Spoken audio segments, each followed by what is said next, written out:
Bienvenue à l'ouverture du Baoli.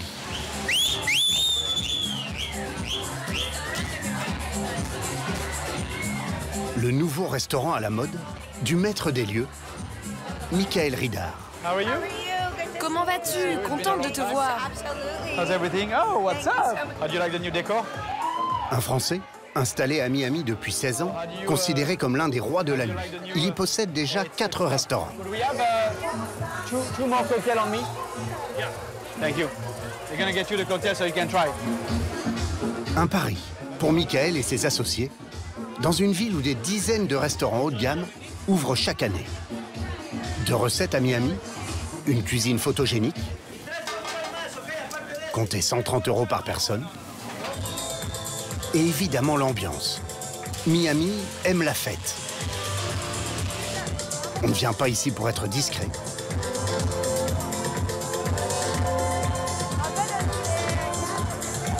Trois bouteilles de champagne à 1 000 $, et les serveurs de Michael sortent le grand jeu. On est à Miami, la meilleure ville du monde. Très vite, le restaurant est plein. 350 clients. On a pris 6, alors si vite, on était à 20, on a pris 6. Il suffit de 2 tables qui envoient un peu et ça monte vite. Hein. C'est bien. Les dollars pleuvent. Lancement réussi dans une ville qui explose de toutes parts. Tous les multimillionnaires de New York sont venus s'installer ici. Je n'ai plus les chiffres exacts, mais c'est énorme. Et Miami est devenu en folie. Le trafic est incroyable, les restaurants sont surbookés. C'est impossible d'avoir une réservation si on ne s'y prend pas 1 ou 2 semaines à l'avance. Miami est devenu vraiment une très grosse ville. La demande est telle que Michael prévoit d'ouvrir 3 autres restaurants prochainement, plus un hôtel.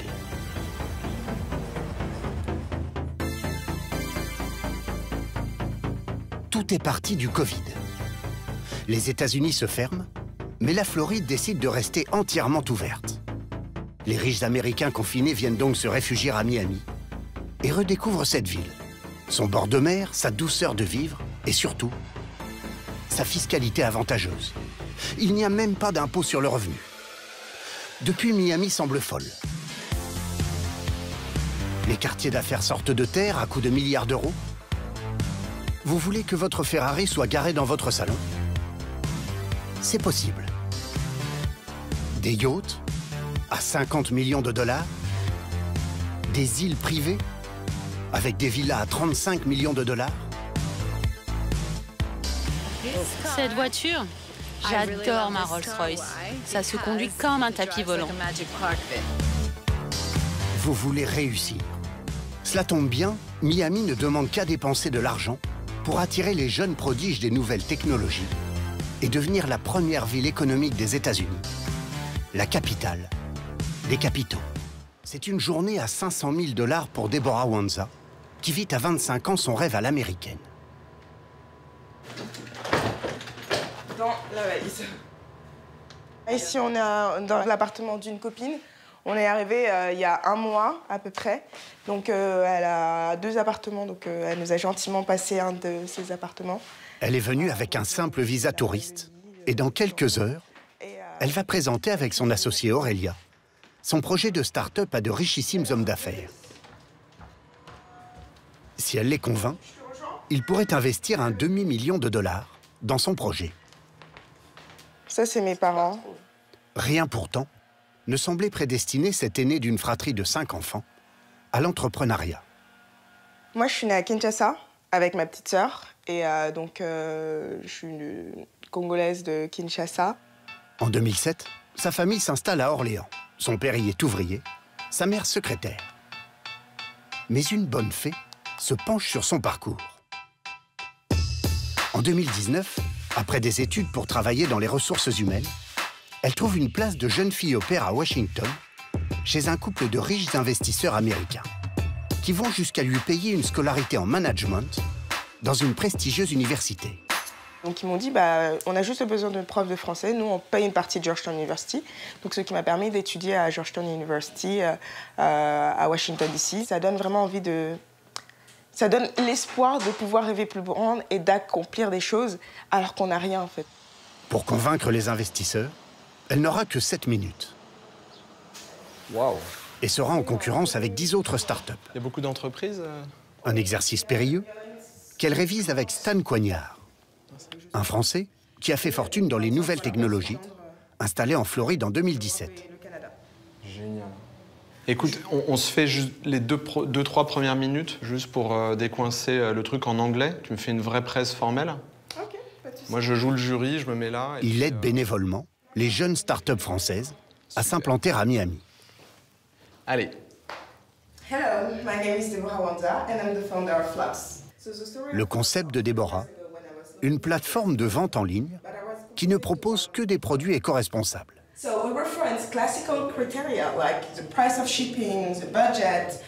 Pour l'instant, elle n'a que 40 000 € en poche. Ses économies et de l'argent prêté par ses proches. Excuse-moi, là je t'interromps. Tu as vécu un petit peu aux États-Unis déjà. Tu vois bien comment ils aiment qu'on raconte l'histoire. Moi, je pense que vous êtes très bien positionnés. On s'en fiche de savoir combien vous avez sur un compte bancaire.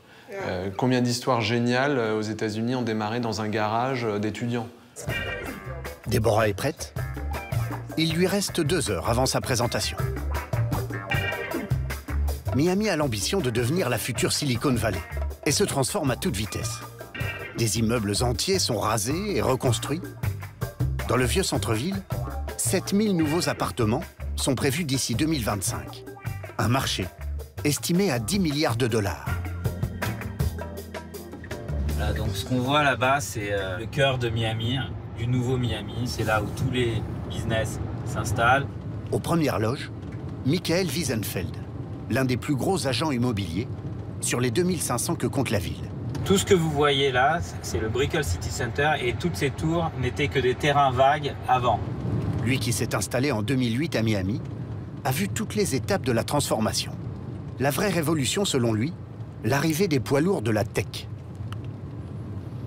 Et d'ailleurs, là, vous avez un immeuble en construction, un immeuble de bureaux en construction, dans lequel Google et Microsoft ont pris plusieurs étages et vont y emménager, a priori, en 2024. Aujourd'hui, il va voir un client à qui il a trouvé un prestigieux appartement au 39e étage de cette tour. Bien, et toi? L'Instagrammeur Willy Moller, 34 ans, 2 millions d'abonnés, grâce à qui il a construit sa fortune en leur vendant ses conseils de réussite. Cette fortune qu'il ne finit pas d'étaler.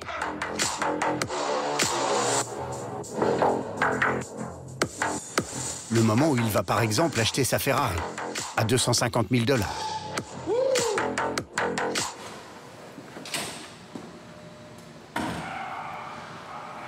Là-bas, c'est mon bébé. La F8 Tributo.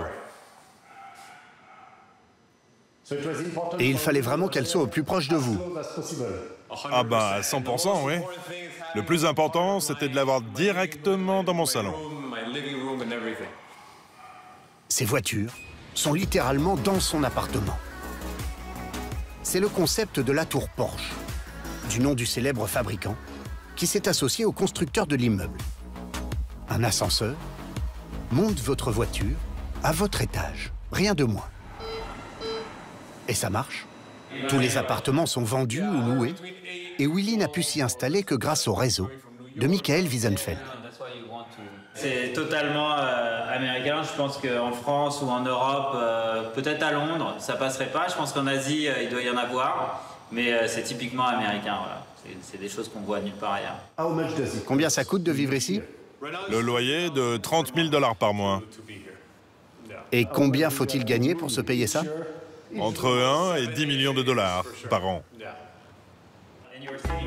Difficile à croire, mais ces très riches clients ont du mal à se loger en ce moment. Car tous veulent ça. Des maisons en front de mer.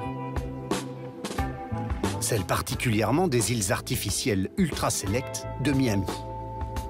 60 millions de dollars pour les plus chers, soit 40 000 du mètre carré. Michael est en concurrence avec les autres agents immobiliers.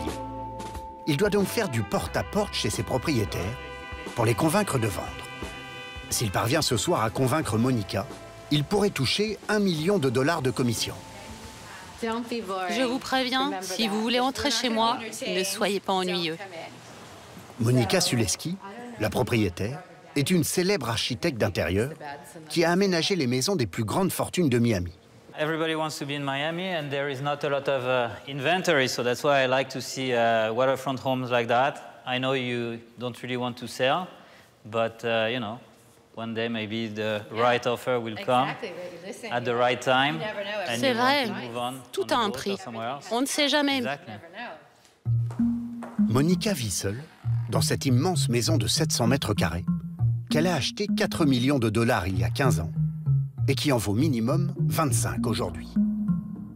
Cette maison est incroyable. Mon bateau peut venir me chercher quand je veux. Habituellement, il est garé devant.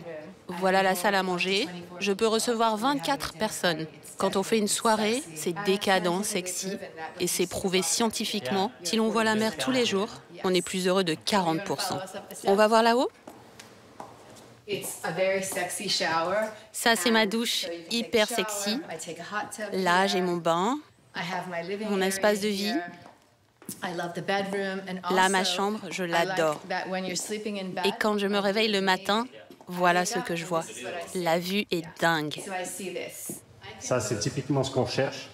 Ça, c'est très rare. Parce que normalement, t'as pas tout un mur de fenêtres comme ça. En femme d'affaires avisée, Monica rappelle à Michael qu'il n'est pas le seul sur le coup et fait monter les enchères. J'ai reçu un appel d'un de vos collègues pour me dire qu'il avait vendu une maison plus petite que la mienne, 25 millions, et que la mienne vaudrait au moins 30 millions.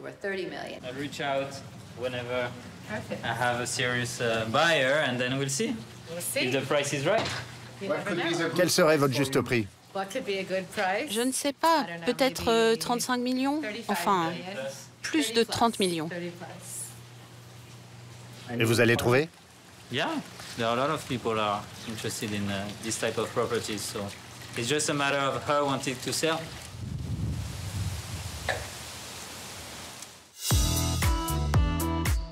Miami ne se contente pas d'être la ville la plus dynamique des États-Unis.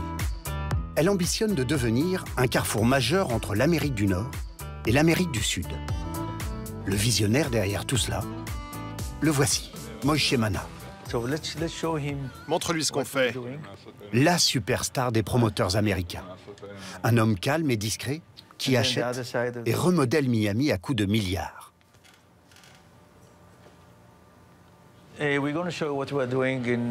Ça, c'est ce qu'on fait dans le quartier de Wynwood. On a 20 hectares là-bas. Il possède 75 immeubles dans Miami et prévoit d'en construire 80 autres. Son secret? Un flair hors norme. Issu d'une famille israélienne très pauvre, immigré à New York dans les années 80, il a fait fortune en créant une entreprise de déménagement et en investissant tout dans l'immobilier, jusqu'à posséder 13 hectares à New York. En 2009, il dit avoir une vision. J'ai tout vendu là-bas, mes business et mes biens pour tout investir ici. Miami va devenir une ville incontournable. On est au tout début du développement de ce qui va devenir une plaque tournante mondiale. Ça, c'est la première étape de ce qu'on construit. Mes immeubles sont des lieux de vie, des hôtels, des bureaux, et les logements seront à quelques centaines de mètres. Et combien ça coûte? Des milliards. Et j'ai déjà dépensé des milliards, c'est la vie. Mais une chose est sûre, je n'emmènerai rien avec moi quand je vais mourir. Et je vais mourir, tôt ou tard. Comme Moïse Mana il y a 20 ans, pousse aux paris les plus audacieux. Je pense que vous allez pouvoir gentiment passer à table. Pascal, tu présides ici avec ton épouse. Jérémy Moscovici a tout quitté il y a 1 an et demi pour venir s'y installer. L'ancien finaliste d'un célèbre concours de cuisine télévisé, puis cuisinier privé de Bernard Arnault, l'homme le plus riche du monde, travaille désormais à domicile, chez des clients fortunés. Merci. Vous allez pouvoir avoir une mousseline de panais légèrement relevée au curry, un œuf parfait. Aujourd'hui, il est chez Pascal Nicolai, un entrepreneur français du bâtiment, multimillionnaire, qui fête son anniversaire. Il y a une vraie nécessité de surprendre. C'est des gens qui toute l'année font du business et qui veulent justement des menus de dégustation 3 étoiles sur des gros dîners.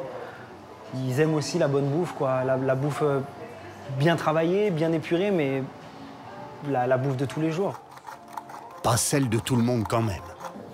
Risotto aux truffes, bœuf braisé aux olives Kalamata. Ses clients réguliers sont Brad Pitt, Serena Williams et même un ancien président américain. Une quinzaine de clients par mois. Prix du repas, 500 $ par personne. Et selon son client du jour, ce n'est pas assez cher pour Miami. Ce qu'ils estiment, c'est que plus ils payent cher, plus ils ont de la qualité. Absolument. Oui, bien sûr. Il va acheter cette maison, il va payer 800 000 €. Et c'est peut-être sa 3e maison ou sa 5e maison. Ah ouais. Happy birthday to you. Merci. Pour autant, Jérémy sait que cette clientèle richissime est volatile. Les gens sont dans des sphères très privées. Ils peuvent très vite te monter en haut et je sais que ça va très vite dans l'autre sens aussi. Donc évidemment, le bouche à oreille, il est indispensable. Aux États-Unis, tout va très vite, mais dans tous les sens. Voilà pourquoi il savoure son aventure américaine, avec prudence. Lui ne vit pas encore dans cette maison de 30 millions de $. Il habite dans un quartier résidentiel, façon série américaine.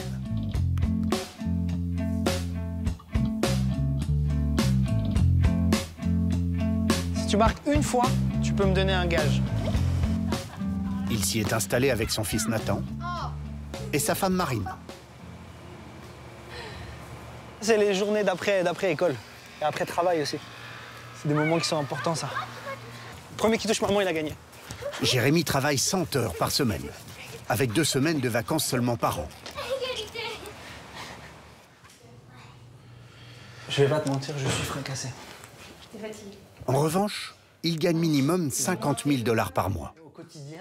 Un salaire énorme, mais attention, Tu veux quoi? Tu veux raisin, framboise, pastèque, c'est bien? le coût de la vie est en rapport.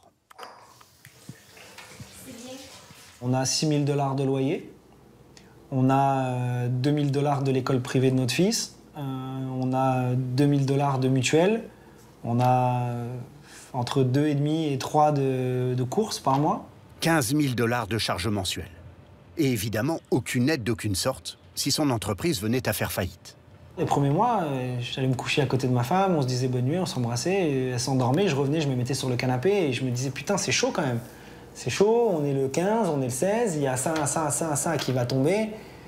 On est en train de taper dans la cagnotte, il faut que ça bouge, il faut que ça se mette en place. Michael a sorti la tête de l'eau. Pour Déborah et son associée Aurélia, ce n'est que le début des nuits blanches. Côté investisseur, je pense qu'il y en a 3, 2 hommes, une femme, une qui a travaillé chez Google. On va tout gagner. On va tout gagner. On a le meilleur projet, on a la meilleure équipe, on a la meilleure stratégie. Ouais. Je vois pas ce qu'il pourrait... We are the best. We're going to do it. Aujourd'hui, elles espèrent décrocher 500 000 $ pour démarrer.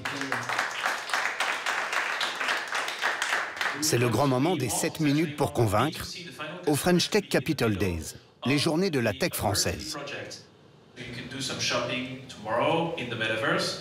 Comme 10 autres startups, elles ont face à elles 9 femmes et hommes d'affaires qui pèsent plusieurs centaines de millions de $ et pourraient investir s'ils croient à leur projet. We are welcoming Flux, a very special search engine. They will explain. Good afternoon everyone. As we like to say in French, le meilleur pour la fin. Today, Les 2 filles connaissent leur présentation par cœur. and conscious capitalism. Imagine a world where every time you make a purchase, you make a difference. Mais la tension va quand même monter d'un cran. Elle bafouille. Today, before people and planet. Today, people prioritize this kind of, people use buzzwords such as sustainable, ethics. Elles n'auront pas aujourd'hui les 500 000 $ qu'elles avaient espérés. Mais tout n'est pas perdu. Elles ont tout de même décroché la semaine prochaine un rendez-vous avec des investisseurs présents dans la salle. L'aventure continue. C'est l'annexe pour aller sur mon yacht. Devant un palace de Monaco, Frans Siesen, un milliardaire hollandais, retrouve son chauffeur et sa voiture. Ravi de monter à bord, car il en est très fier.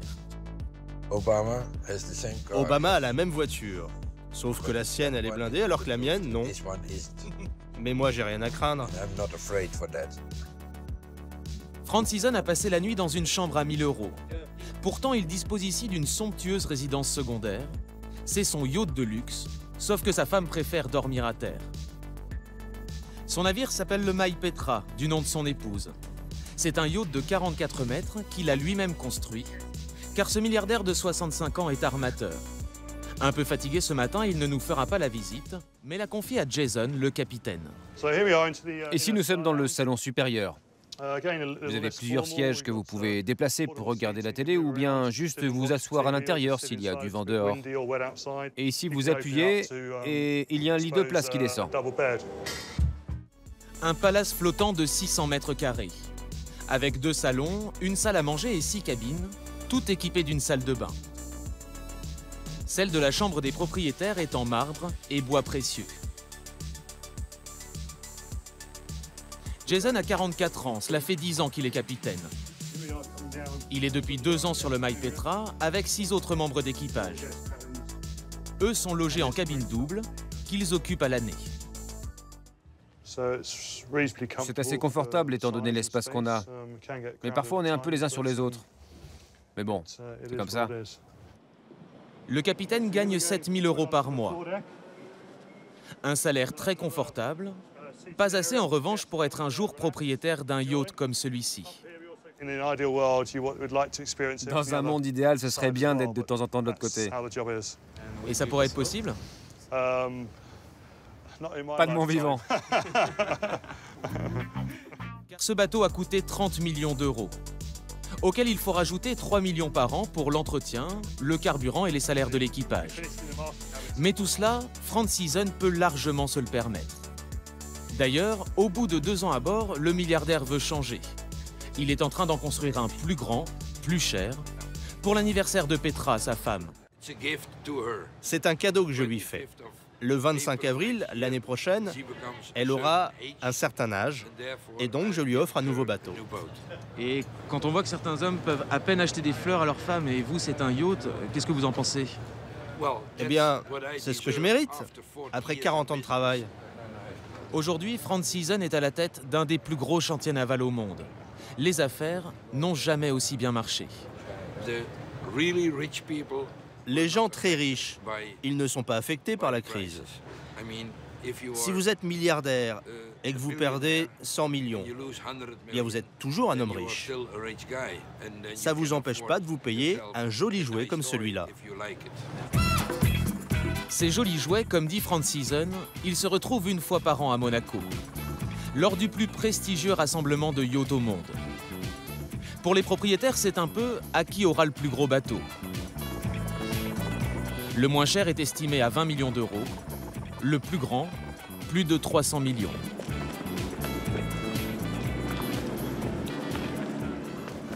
Nadia, elle, est venue à Monaco pour travailler. Cette Française est brokeuse, c'est-à-dire qu'elle vend et loue des bateaux de luxe. Elle va nous montrer le plus gros yacht actuellement en baie de Monaco. Et pour cela, elle emprunte une annexe, un petit bateau à 700 000 €. C'est un magnifique bateau, je trouve, hein, pour faire le tour de Saint-Tropez, non? Merci. Au total, 200 yachts présents à Monaco, dont une centaine trop grands pour rentrer dans le port. C'est le cas du Sérène, le plus imposant. 300 millions d'euros, il vient d'être construit, et tout ce que l'on sait de son propriétaire, c'est que c'est un Russe. C'est un bateau qui fait 135 mètres, qui a été construit par un chantier italien. 2700 mètres carrés habitables, 2 pistes d'hélicoptères, 30 membres d'équipage et même un mini sous-marin parqué au fond de la cale. Toutes les folies sont autorisées. Là, on est dans l'hyper luxe en plus. Absolument. Il fait partie des 10 bateaux les plus gros au monde, hein, quand même. Non, il est magnifique, hein. Vous voyez, la terrasse et tout. La piscine, vous la voyez là. Regardez. Cela fait 13 ans que Nadia fait ce métier. Elle a vu le marché s'envoler, avec toujours plus de démesures. Ça va de plus en plus vite. Et on construit de plus en plus grand. On en est à 160 mètres. C'est le plus grand aujourd'hui. C'est le plus grand aujourd'hui au monde. Et il y a peut-être un an en arrière, on en était à 130 mètres. Donc je ne sais pas jusqu'où ça ira dans les années prochaines, mais ça évolue d'une manière assez rapide. On peut imaginer un 200 mètres. On peut imaginer facilement un 200 mètres. Et il y a des projets en cours d'ailleurs. Le plus grand yacht construit par Francison jusqu'à aujourd'hui, c'est un 70 mètres. Je vais m'asseoir à côté de ma jolie dame. Il a fait fortune petit à petit. Il y a 40 ans, quand il a commencé, il vendait des bateaux de plaisance de 4 mètres de long. Aujourd'hui, il est de tous les cocktails mondains, comme ce soir, où il se rend sur un autre des bateaux qu'il a construit. Le Quinta Essentia, 55 mètres. Lui aussi acheté par un homme d'affaires russe, 50 millions d'euros. La fille du propriétaire, qui trinque avec Francison, s'appelle Valeria. Elle a 25 ans. Santé! Elle passe environ 1 mois par an sur ce bateau. Pour l'occuper, le reste du temps, son père lui a offert un vignoble en Toscane. Et bien entendu, c'est son vin qu'elle sert ce soir aux convives. C'est mon bébé. Et il est bon? Oui, mais il est encore un peu jeune. C'est du 2008. C'est aussi elle qui a conçu la déco intérieure du yacht. Et pour cela, elle s'est inspirée de ce drôle de tableau. Ici, c'est l'eau, car vous voyez un homard. Et là, l'oiseau, ça représente l'air. Les fleurs, c'est la terre. Et derrière, c'est le feu.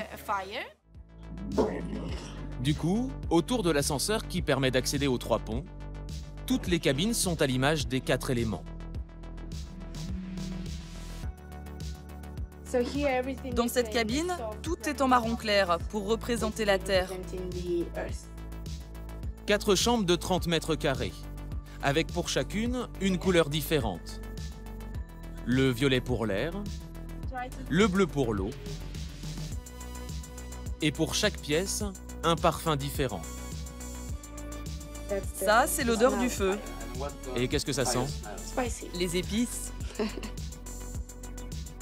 Pour acheter ce yacht, le père de Valeria a vendu le précédent. Il l'avait depuis 3 ans à peine, mais il voulait plus grand. Celui-ci est plus long de 8 mètres. Il a coûté 7 millions de plus.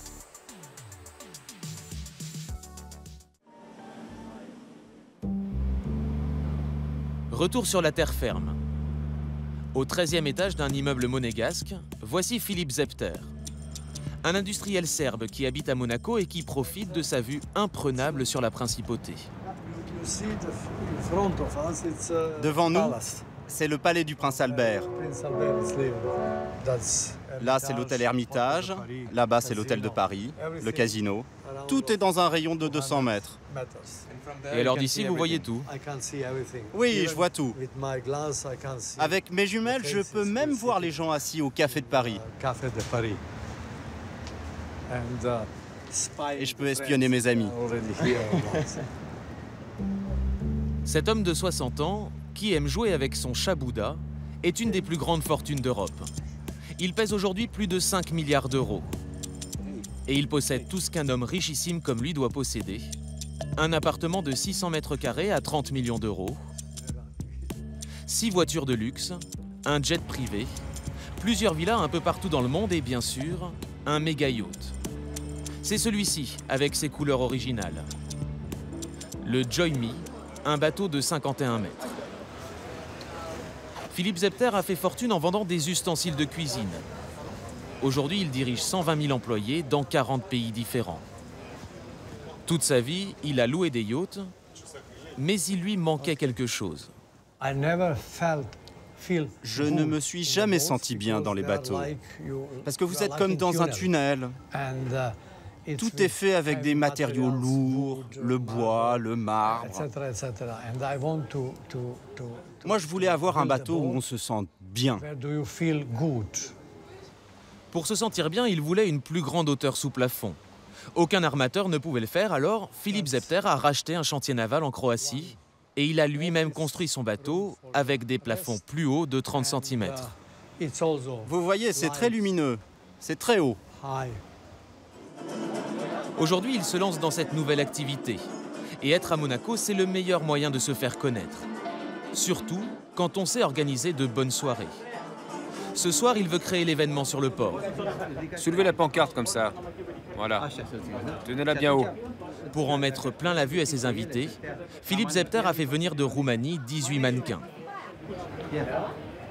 Tout à l'heure, elles participeront à un étonnant défilé de mode sur le bateau. Donc, pour être sûr, quand les tambours commencent, on amène tous les plats. Un buffet pour 100 personnes est également prévu. Et c'est Luciano qui en a la responsabilité. Il a 41 ans. C'est le chef cuisinier du bateau. Ça, c'est de la salade de poulpe de l'Adriatique. Là, on a des gambas à l'ananas. Et là, 3 fromages différents aromatisés aux herbes. Avant, Luciano était le chef d'un hôtel 5 étoiles en Croatie. Il cuisine sur un bateau depuis 3 semaines seulement. Ce qui me surprend, c'est qu'on est sur un bateau, mais que cette cuisine, elle est aussi grande que celle d'un restaurant. Vous pouvez faire à manger pour 100 personnes sans aucun problème. Il est 19 h, la soirée commence. Les mannequins relookés en anges ouvrent les festivités. Première bonne nouvelle pour Philippe Zepter, son bateau est ce soir l'attraction du port. Alors il a le compliment facile avec ses hôtes, quitte à être un peu maladroit. Vous êtes vraiment toute petite, mais vous êtes un grand peintre. Tout ça, c'est d'abord pour faire parler de mes bateaux, de mon entreprise, de mes produits. Si ça marche, je m'amuserai. Sinon, c'est que j'aurais fait une erreur.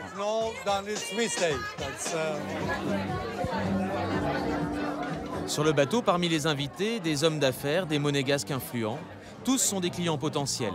Et pour faire parler de lui, Philippe Zepter se permet tout. Et maintenant, mesdames et messieurs, si vous êtes prêts, voici le défilé L'âge d'or de Monsieur Philippe Zepter.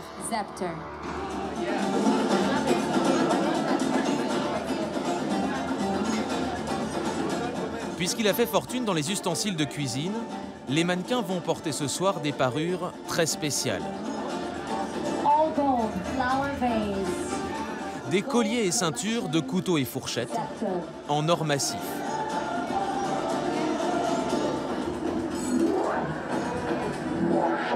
Le tout de sa fabrication, une extravagance qui a son petit effet.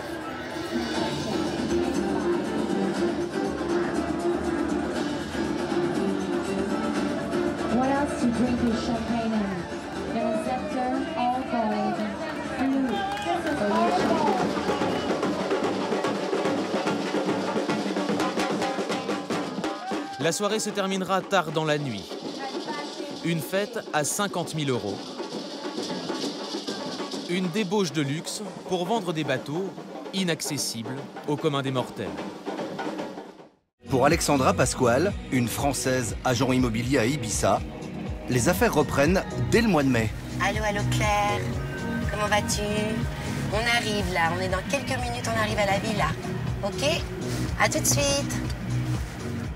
Ce matin, elle a rendez-vous à la villa Centeleo avec un couple d'Allemands.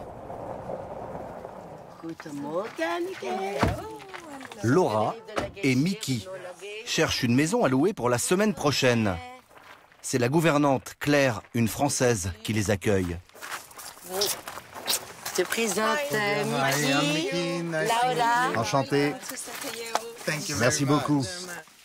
Mickey a fait fortune dans les logiciels pour lunettes virtuelles. Son critère numéro 1, c'est la vue. Wow. Fantastique. Close to your favorite place, Mickey. Exactement. Une villa de 800 mètres carrés habitable, avec piscine de 17 mètres, salle de gym, 7 suites, dont certaines avec terrasse, et baignoire avec vue. Et surtout, aucun vis-à-vis. Le must à Ibiza. Pourquoi une si grande maison? On va être un groupe de 9 ou 10. Certains vont venir avec des enfants. C'est pour cela qu'on a besoin d'une aussi grande maison. Ici, chacun peut avoir son intimité. Voilà pourquoi on a choisi cette maison pour cette année. Merci beaucoup. Vous avez parlé du prix? We did, yeah, we did a little bit.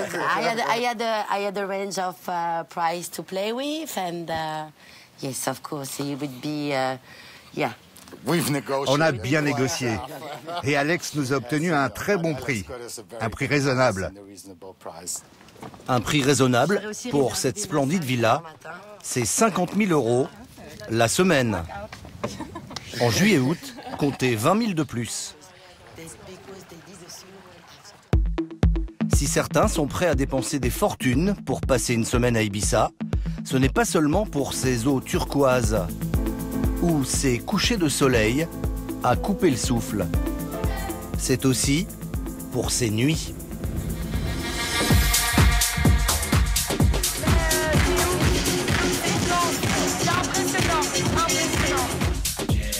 Tout l'été, la crème des DJ mondiaux enflamme les dance floors, où se pressent jusqu'à 12 000 personnes.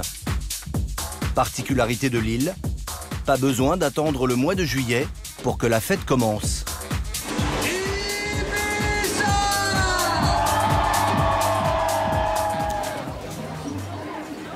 Dans ce club de vacances, il y en a deux qui ne sont pas venus pour faire la sieste. Jérôme, 24 ans, et Jean-Paul alias JP, 23 ans, sont tous les deux normands. Commercial en produits agricoles, Jérôme a été sacré meilleur vendeur de l'année. Pour le récompenser, son patron lui a offert un séjour pour deux à Ibiza d'une valeur de 1 100 €. Bon voilà, ça y est, on peut commencer, ça part. Jérôme a emmené dans ses bagages son copain JP, mécanicien. C'est l'après-midi qu'on fait les activités. Matin, on récupère. C'est leur première fois à Ibiza. Ils se sont loués des quads, 40 € par jour, pour sillonner cette île longue de 45 km et en découvrir tous les plaisirs. Eh, ça envoie du lourd, hein. Ça envoie la paille. Non mais, maintenant il n'y a plus qu'à trouver des gonzesses. Pendant leur semaine, les deux Normands comptent profiter de la plage et du soleil, faire des rencontres. Ouais, là, c'est un peu plus jeune que où qu'on était. Là, ça rigole pas. Mais surtout, découvrir les boîtes de nuit de l'île. À peine ont-ils mis les pieds dans le sable qu'on leur propose déjà des tickets de réduction pour une soirée.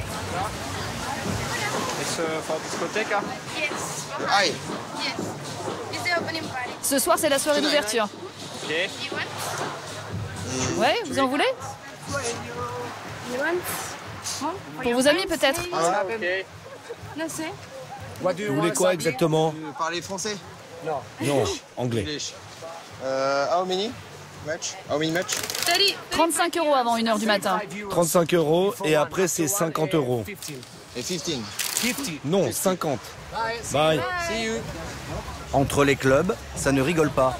C'est à celui qui arrivera à rameuter le plus de monde. Sur l'île, dès le mois de mai, pas moins d'une cinquantaine de bars ou de boîtes se disputent la clientèle. On a des soirées à faire, n'empêche que tu vois tout ça à faire. Ça fait 1, 2, 3, 4, 5, 6, 7, 8, 9, 10, 11, 12, 13, 14.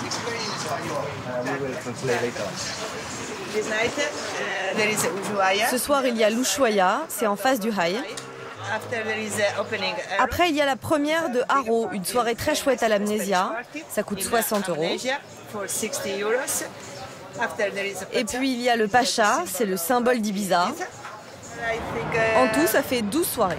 Ah bon, on peut pas faire toutes les soirées en un soir. Hein. Une semaine, ça va pas suffire. Ah, même en une semaine, là. Alors que Jérôme et JP ne savent pas où donner de la tête, un des plus célèbres DJ français débarque sur l'île.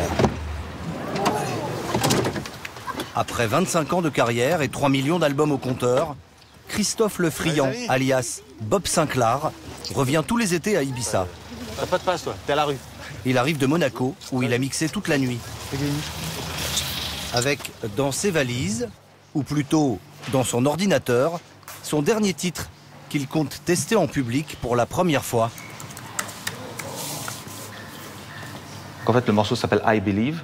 Hein, et j'ai une version un petit peu plus brésilienne, je dirais, bossa nova, comme ça. Et attention, c'est une exclusivité mondiale. Hein.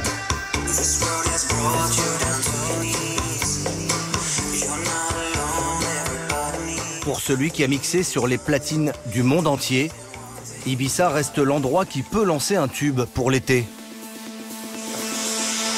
Voilà, c'est vraiment les... Et t'imagines la big room, tu vois, et les gens, les bras en l'air sont comme ça, c'est très très très Ibiza. Ibiza, l'ouverture, c'est là, c'est un peu le jugement dernier. C'est là où tu vas tester le titre, et voilà, parce que c'est un public de connaisseurs. Ils savent sur quoi danser, ils savent, et si tu sens l'énergie du dance floor, si cette énergie la prend sur le titre, voilà, tu sens, tu dis qu'il y a peut-être quelque chose qui peut se passer l'été sur ta chanson. Pour être sûr de ne pas passer inaperçu, Bob Sinclair est venu accompagner 20 transformistes qu'il a fait venir à ses frais de France, d'Espagne ou du Portugal. Quand les gens payent jusqu'à 80 € l'entrée d'un club, je veux qu'ils arrivent à Paris by Night et qu'ils sortent de là en disant « Waouh, ça a été incroyable ». Parce que maintenant, ils arrivent, ils ont un DJ jouer souvent la tête dans les platines en disant « Mais qu'est-ce qui s'est passé? Il a joué de la musique, on a payé, on a bu un verre. » Non, je veux qu'il y ait quelque chose de différent. La petite troupe ne va rester à Ibiza que quelques heures. Mais Bob Sinclair ne se contente pas d'une simple apparition en boîte de nuit. Avant cela, il y a ce que les clubbers appellent le before, un échauffement de début de soirée dans un café sur la plage.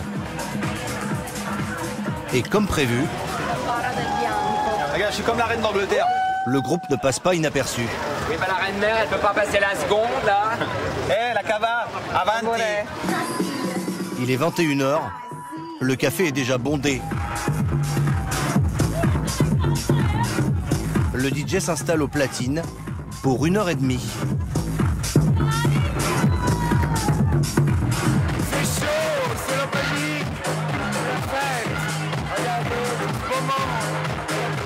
Jérôme et JP ont finalement choisi de commencer leur soirée ici. Ils espèrent apercevoir leur idole. Mais elle est inaccessible, encerclée par sa garde rapprochée. Le spectacle laisse les deux Normands un peu dubitatifs. C'est déchanté là. On n'a pas ça en Normandie. C'est dans l'extrême. C'est dans l'extrême là. Hein. C'est dans l'extrême. Non mais moi là je n'ose pas regarder. Je suis pas de ce bord là. On va boire. C'est là. Hein. Les deux compères préfèrent aller boire un verre.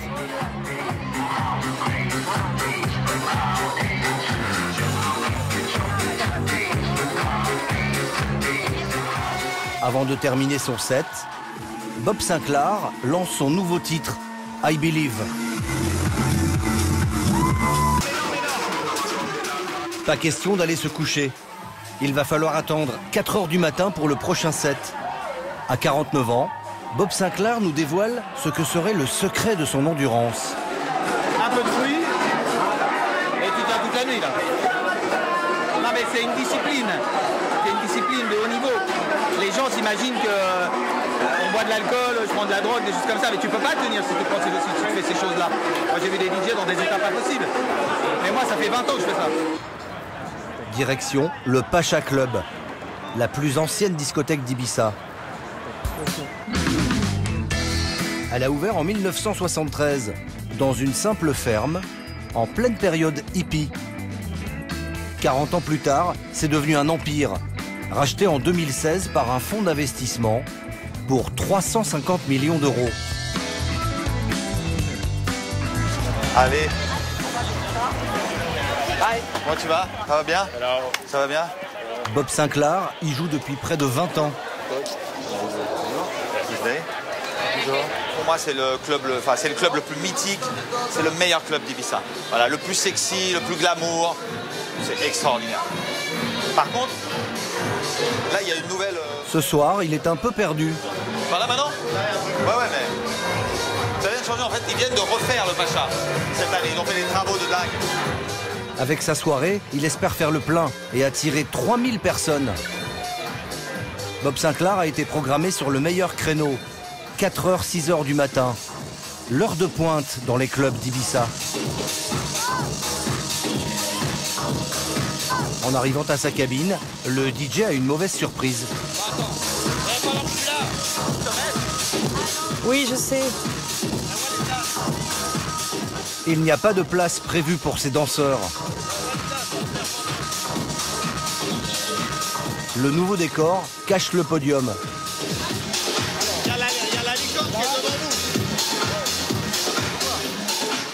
La troupe de Bob Sinclair est reléguée derrière la licorne. Malgré tout, le spectacle commence. C'est parti pour 2 heures de mix, facturé selon nos estimations au minimum 15 000 €. La boîte de nuit se rattrape sur les entrées et les consommations. Au carré VIP, le ticket d'entrée est de 350 € minimum par personne. Pour les moins fortunés, comme Jérôme et JP, c'est 60 € l'entrée sans consommation.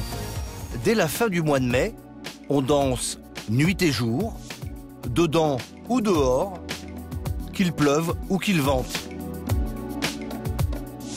Meuf, tu penses que c'est gratuit? Bah oui, meuf. Mais non. Mais si. Claire et Marie, 2 étudiantes parisiennes, vont vivre une fête un peu particulière.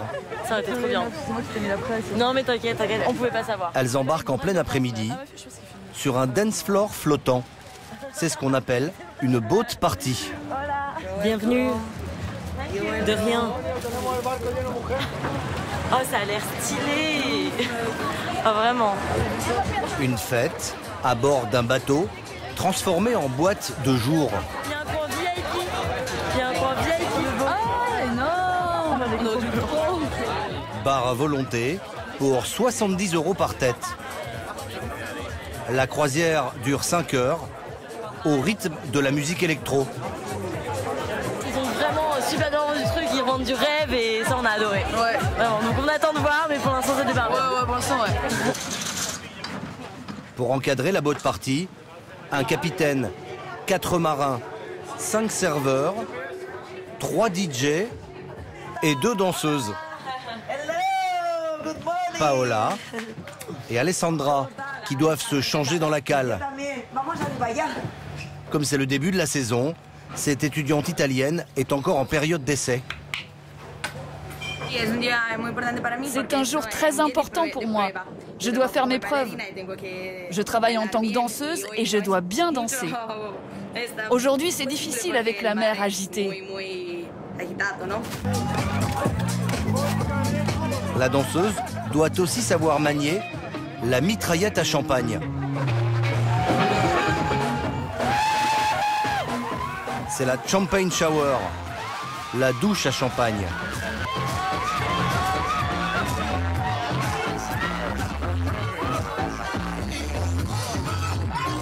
Un passager n'en perd pas une goutte. Waylon Brooks, une star des réseaux sociaux aux États-Unis. Il filme tout et diffuse en direct sur Instagram. Il a été invité par les organisateurs pour faire parler de cette croisière inaugurale et attirer du monde pour le reste de la saison. Regarde, c'est ce que je viens de filmer. Je mets un filtre dessus et c'est posté dans le monde entier. J'ai plus de 100 000 personnes qui viennent sur ma page en moyenne toutes les semaines. Et ce sont des gens qui voyagent et qui viennent voir ce qui se passe à Ibiza, ce que j'y fais. La mer est de plus en plus agitée, avec une forte houle et des rafales de vent à plus de 40 km/h.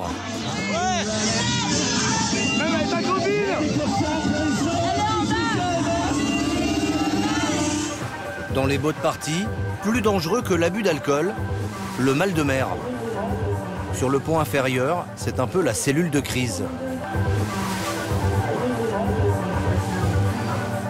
Marie, la copine de Claire, n'a profité que des 20 premières minutes de la fête.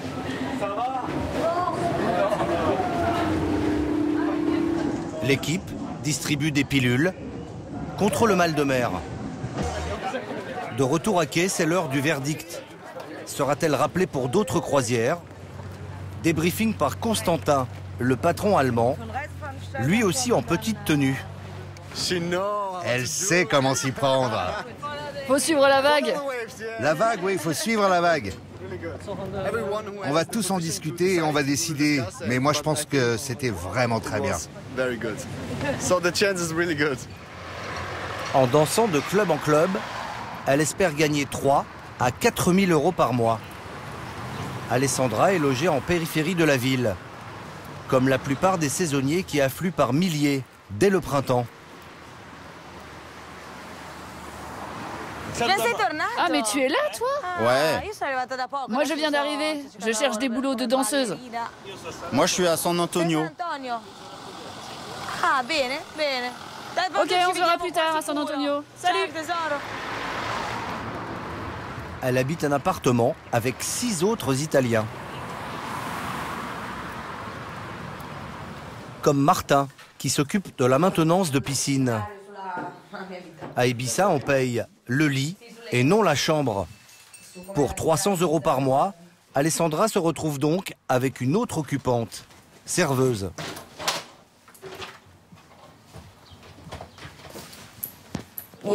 J'ai eu la chance. Ça aurait pu facilement être 500 euros le lit. La situation est complètement affolante ici pour se loger. C'est plus compliqué de trouver une chambre qu'un travail. L'Italienne compte rester jusque fin septembre, avant de rentrer finir son master en communication à Milan.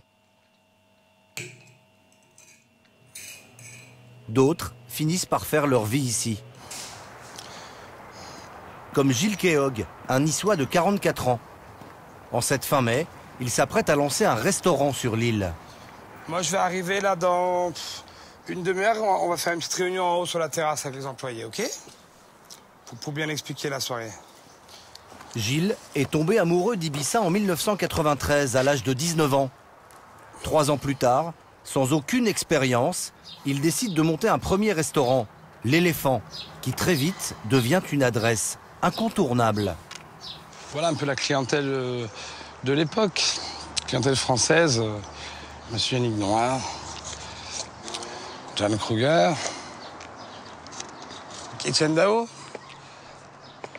moi au milieu et Carl Cox, plus grand des jockeys du monde. Mais aussi une certaine Paris Hilton, qui débarque un soir de 2006 avec 250 de ses amis. Elle est restée toute la soirée, hein. Ça a commencé à 22h et elle est partie à 3h du matin. Alors qu'en général, avec une star de cette ampleur, on peut quand même s'attendre à ce qu'elle vienne 15 minutes, qu'elle se fasse photographier et qu'elle parte. C'est vrai que ça a fait un gros bond pour le restaurant. Une publicité qui attire dans les semaines suivantes les fortunes du monde entier. Comme cet émir et ses dames de compagnie.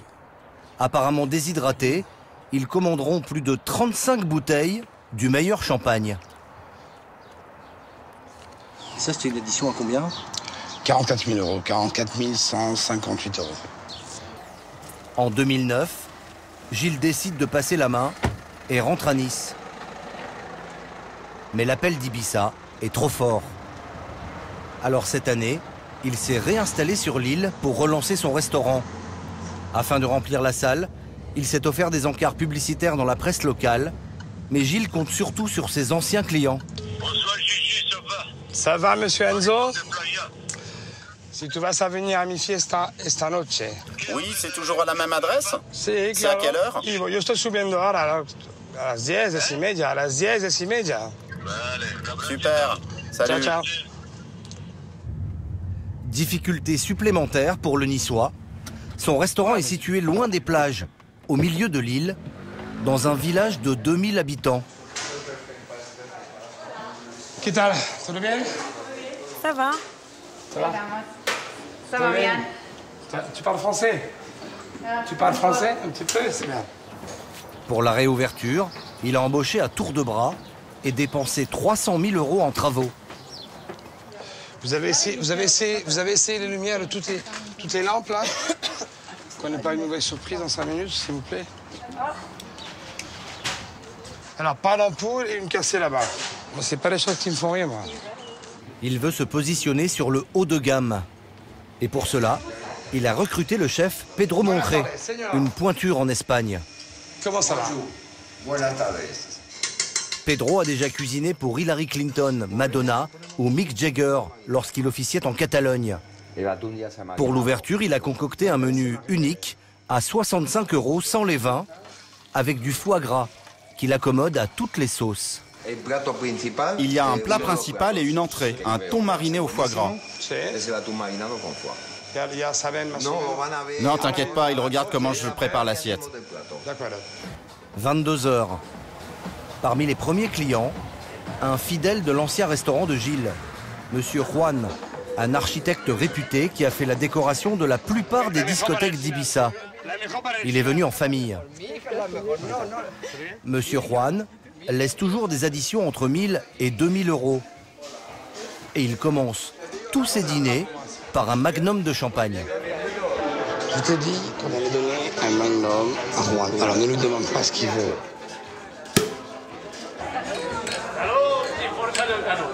80 couverts pour ce premier soir, moins qu'espéré.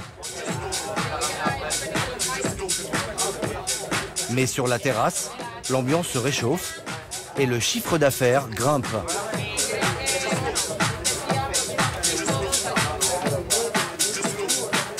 10 000 € en tout. C'est 3 fois moins qu'il y a 10 ans, mais Gilles veut rester positif. Il est évident que il va falloir travailler, mais c'est un bon résultat. Pour un samedi soir, une première nuit, c'est super, c'est extraordinaire. Il ne reste plus qu'à faire revenir Paris Hilton. Cela tombe bien, elle passe l'été à Ibiza, comme 4 millions de touristes chaque année.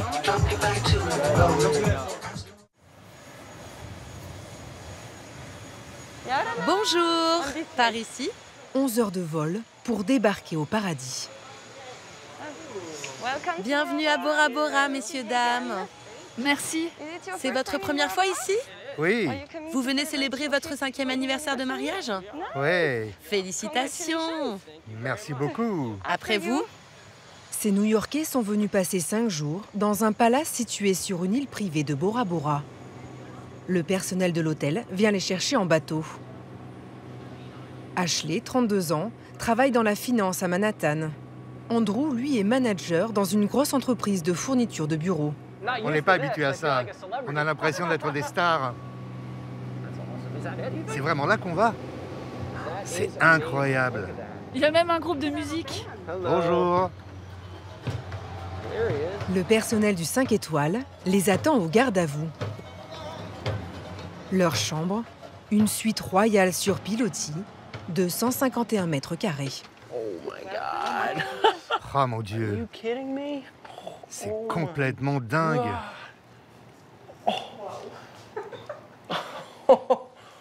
Regarde ça, bébé. Une villa à 3 500 € la nuit. On ne part plus.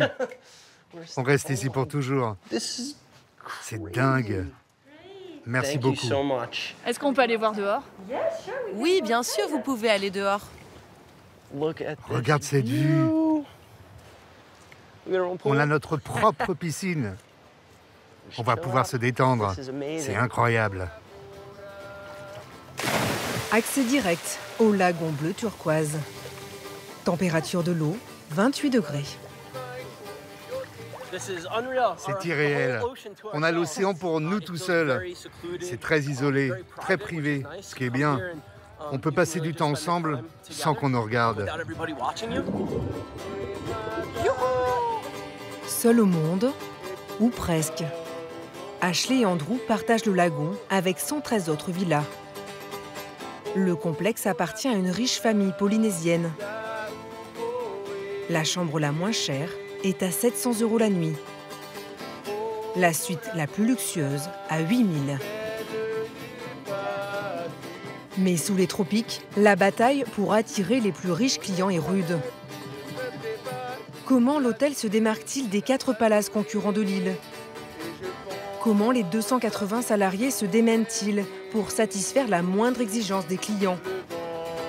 Voyage dans l'ultra-luxe, à 18 000 km de la métropole.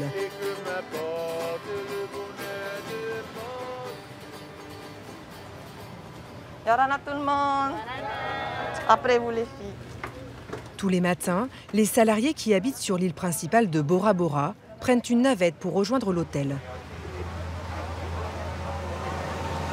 Prêt pour la journée? Tita, 44 ans, dirige les 60 femmes de ménage du palace. 16 ans qu'elle fait chaque jour le même trajet. Et moi, j'ai de la chance. Tous les matins, je me promène en bateau. Donc, j'ai tout le temps cette vue. En ces temps de Covid, prise de température obligatoire avant de commencer le travail. Maou! Yorana Maou, ça va? Oui, tout va bien. Allez les filles, on commence. Yorana tout le monde. Harmay, harmay, harmay. Chaque matin, briefing obligatoire pour analyser les commentaires laissés la veille par les clients. Ça va? Oui. En forme? Un peu comme à l'école, il y a les bons et les mauvais élèves. Au niveau de la propreté de la chambre, nous, femmes de chambre... Aujourd'hui, c'est Eri qui est chargé d'annoncer les notes de chaque employé. Eri est un travesti. En Polynésie, on les appelle les rérés. Ils sont parfaitement acceptés par la société tahitienne. Alors, qui a eu de bonnes notes cette semaine? Qui a eu de bonnes notes cette semaine, c'est mademoiselle Janina. On peut l'applaudir. C'est quelle chambre? Et c'est la chambre 212. Eh, bravo, Janina, continue comme ça. Merci. Alors, en mauvais résultat? En mauvais résultat, nous avons dit oui et moi encore. Comme vous voyez là, hein, c'est la propreté, un 7. Alors, qu'est-ce qu'il faut avoir comme note normalement? 10. Un 10 ou un 9. Est-ce qu'on peut le faire? Oui. Vous pensez qu'on peut le faire? Oui. Et je suis contente pour vous. Et je suis contente pour nous, parce qu'il faut toujours être numéro 1. Oui, je suis très stricte. Il faut quelqu'un de strict pour être le meilleur. C'est comme à l'école. Si tu dis, OK, 7, c'est bon, je passe en 6e. Non, il faut vraiment fixer la barre haute. Ça nous oblige, nous, à faire encore plus et mieux pour le client. Bonne journée tout le monde. Les meilleurs élèves sont récompensés en fin d'année par des cadeaux, comme des massages ou des dîners au restaurant de l'hôtel.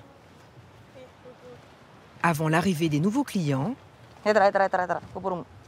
Tita contrôle le travail de son équipe et inspecte chaque villa. Caca-lézard. Ce sont des petits lézards en fait et ils laissent excréments justement sur le bois ou par terre. Des fois, si on les laisse faire, il y en a plusieurs, donc ça fera une décoration qui n'est pas belle. Du tout. Faut pas mettre la main. Hein? Les femmes de ménage ont 1 heure pour faire briller les 100 mètres carrés de cette chambre. Tita ne laisse rien passer.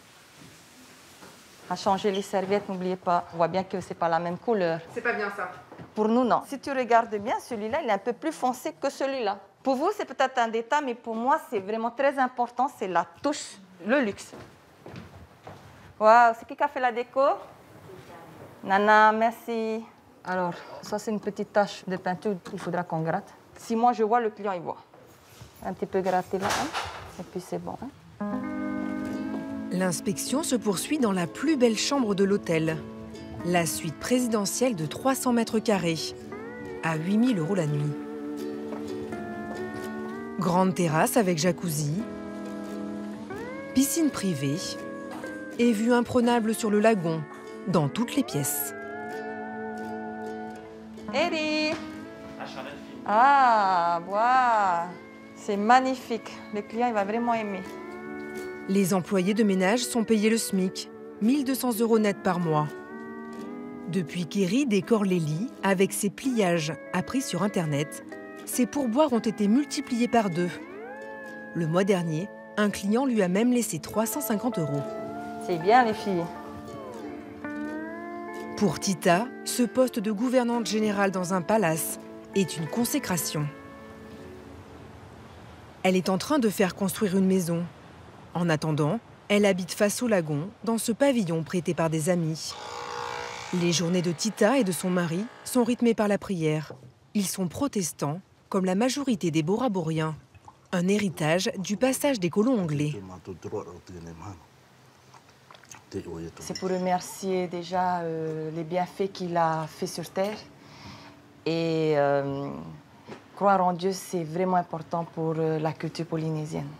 Après des études de comptabilité, Tita a accepté un poste de femme de ménage dans un hôtel, en faisant le pari que le secteur du tourisme lui offrirait davantage d'opportunités. Elle gagne aujourd'hui 3 000 € par mois, le double de son mari qui est chauffeur. Comme dit l'État ici avant, prends tes deux mains, vas-y, va de l'avant et travaille, parce qu'il n'y a que comme ça que tu peux gagner la vie. Elle travaille dur, elle revient, elle est fatiguée. Bon, je fais tout dans la maison. Elle revient, elle a les pieds sur table. Avec son travail, c'est vrai, hein? Avec son travail, c'est dur. Et j'admire ma femme avec tout ça. Je suis content. Je suis content de son travail. Depuis que Tita est gouvernante générale, les avis des clients de l'hôtel sont excellents en ce qui concerne la propreté. Mais pour la restauration, l'établissement n'était pas très bien noté. En cuisine, une partie de l'équipe a été renouvelée. 5 h du matin, sur le ponton de l'hôtel, Amadeus, le sous-chef, un ancien de chez Bocuse, vient chercher le poisson qu'il avait commandé à l'un des 20 pêcheurs de Bora Bora. Une dorade coryphène de 10 kilos, fraîchement pêchée. En fait, quand j'ai besoin, j'appelle Yuri ou d'autres pêcheurs en fait, pour qu'ils veulent savoir si c'est du maïmaï ou du thon blanc, thon rouge. Et ils me livrent le soir même ou le matin. Merci Yuri. Je te rappellerai éventuellement si j'ai besoin. Bon courage, à bientôt. À la carte du restaurant gastronomique, une cuisine traditionnelle française.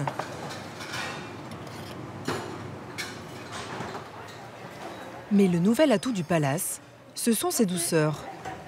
Comme ces croissants à la framboise ou au chocolat, dont raffolent les clients, en majorité américains.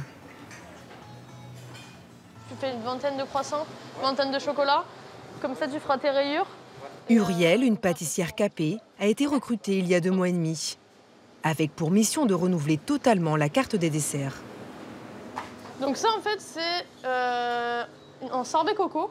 Ça, c'est servi dans le restaurant gastronomique. C'est le dessert signature que j'ai fait, en fait, dès mon arrivée au sein du Conrad.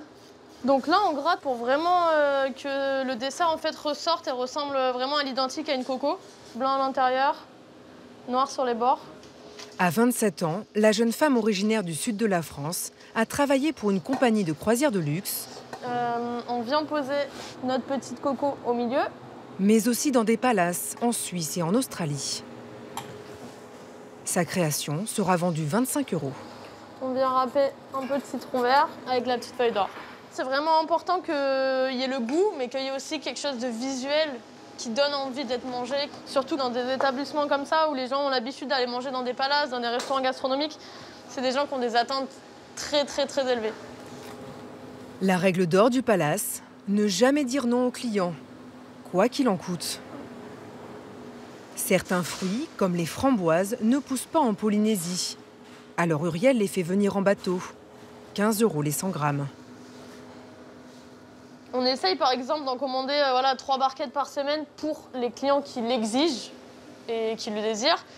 Cependant, on essaye d'éviter de faire venir des fruits qui viennent de très loin et qui coûtent aussi très cher. En cas d'envie impérieuse de fruits rouges, le client trouvera donc à la carte, parmi les mignardises, un mini framboisier. Des clients qu'il faut nourrir, mais aussi distraire. Here we go. Voilà, on est parti. À bord d'une pirogue traditionnelle, les clients américains Ashley et Andrew ont choisi l'excursion la plus prisée des touristes, une plongée avec les requins. L'île volcanique de Bora Bora est bordée d'un des plus beaux lagons du monde, où se côtoient plus de 800 espèces sous-marines. Une excursion à 90 € la demi-journée, avec pour guide Ray, né à Bora Bora, à la fois skipper, musicien et moniteur de plongée.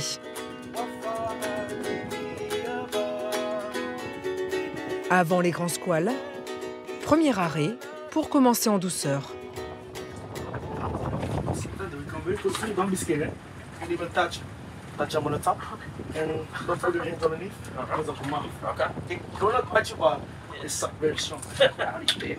Je suis pas sûre de vouloir y aller. Ashley n'est pas rassurée. Elle plonge avec un masque et un tuba pour la deuxième fois de sa vie.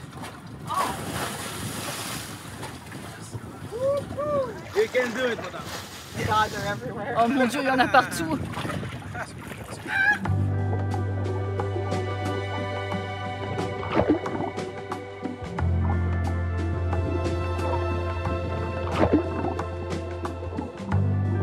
La raie pastenague est une espèce très répandue en Polynésie française. Ici, elle est sacrée, on ne la pêche pas et on ne la mange pas.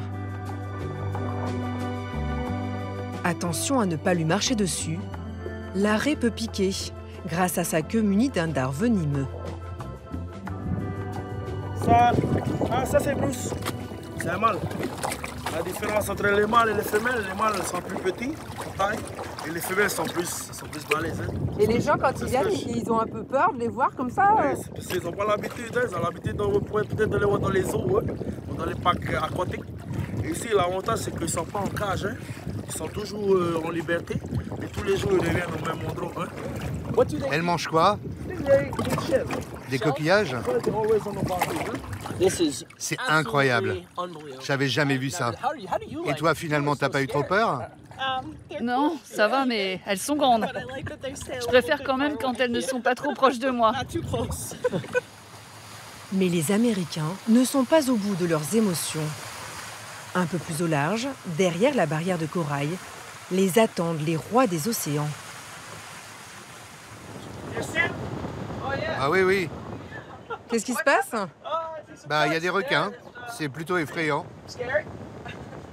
Vous voulez toujours nager avec eux? Je vais essayer.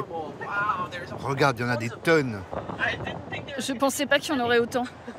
Oh mon Dieu. Je vais essayer d'y aller.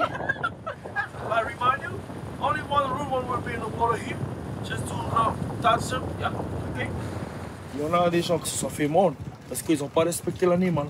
Ils ont essayé d'attraper la queue du requin. Alors que cet animal-là, enfin, ce requin-là, c'est comme un peu les chiens. Quand tu attrapes la queue, ils se retournent et ils te mordent. C'est pareil comme c'est ça de requin.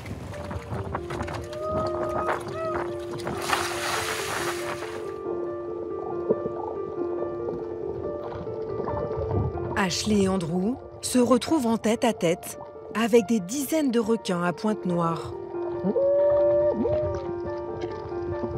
Une espèce protégée, identifiable par ses taches noires aux extrémités des nageoires.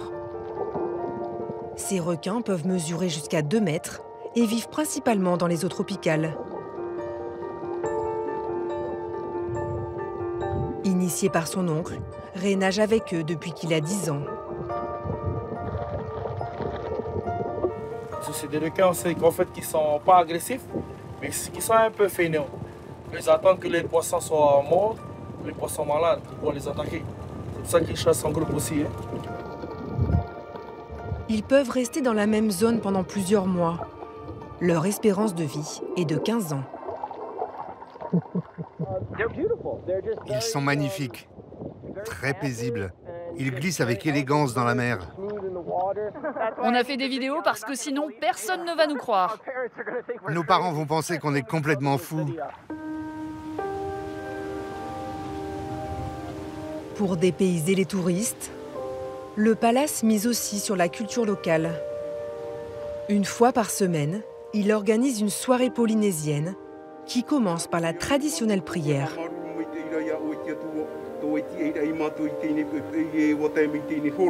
Au programme, four tahitien, un barbecue ancestral creusé dans la terre et recouvert de feuilles de bananier pour cuire les aliments à l'étouffée. À l'intérieur, du cochon, du poisson et des légumes.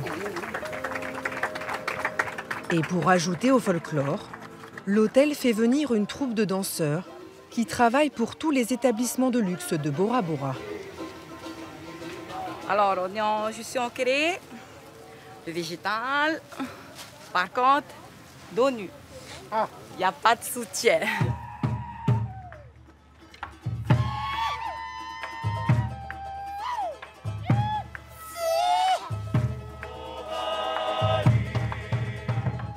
La danse traditionnelle, le tamouré, a longtemps été interdite par l'Église, qui l'a jugée trop provocante.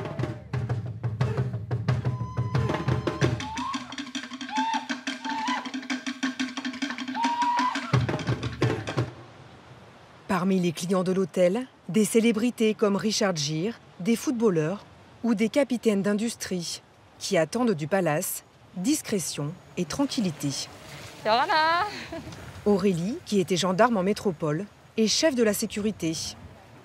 Elle scrute les allées et venues sur le lagon pour empêcher toute intrusion sur la propriété de l'hôtel. Oui, Yorana, c'est Aurélie. Je t'appelle parce que je suis au niveau du débarcadère client et on a un bateau qui est en train de longer l'hôtel.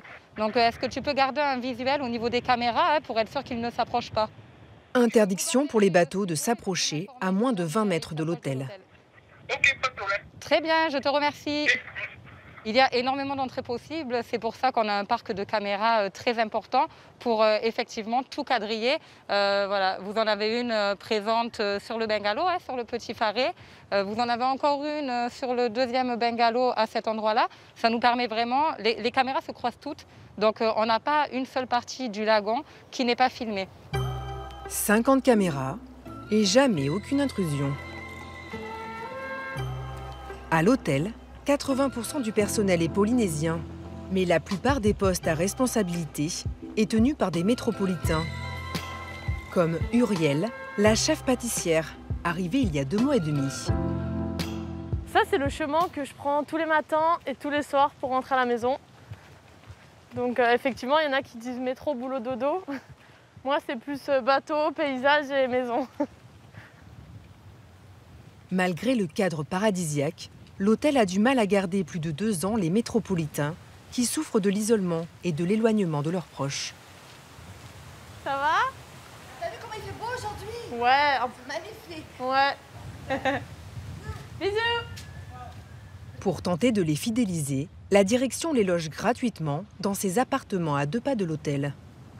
Ils ne paient ni l'eau, ni l'électricité. Coucou. Hey. Ça va?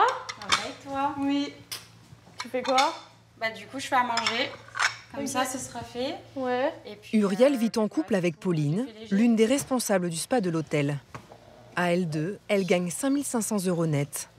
Leur plus grosse dépense, les courses alimentaires. On a bien évidemment le beurre breton. Donc ça coûte une blinde, quasiment 8 € à peu près. Pareil, ensuite, tout ce qui est fromage, petit Saint-Félicien, 8 €. Les yaourts, c'est super cher. Les gâteaux, les biscuits, ça, c'est des choses qui coûtent extrêmement cher. Mais quand même, vous résistez pas. Non, au début, on est arrivé... On résiste pas du tout. Pas du tout aux marques. Ça, c'est poli. C'est nos petits plaisirs. Ouais. Au début, on est arrivé, on a fait je crois qu'on en a eu, le premier mois, on en a eu pour quasiment 600 ou 800 balles de courses. Parce qu'on a vécu en fait comme si on était en France. Et on s'est dit... Ouais, il faut qu'on se calme. C'est très compliqué. Uriel et Pauline travaillaient depuis 7 ans sur un bateau de croisière de luxe. Mais elles ont perdu leur emploi avec l'arrivée du Covid. Elles ont postulé dans cet hôtel pour ne pas se retrouver au chômage, comme la plupart de leurs collègues. Et cet après-midi, on va aller pêcher normalement. Tu ramènes du poisson cette fois-ci? À Bora Bora, ni cinéma, ni salle de spectacle. Uriel s'est découvert une nouvelle passion. On va à la pêche. La pêche à quoi? La pêche au gros.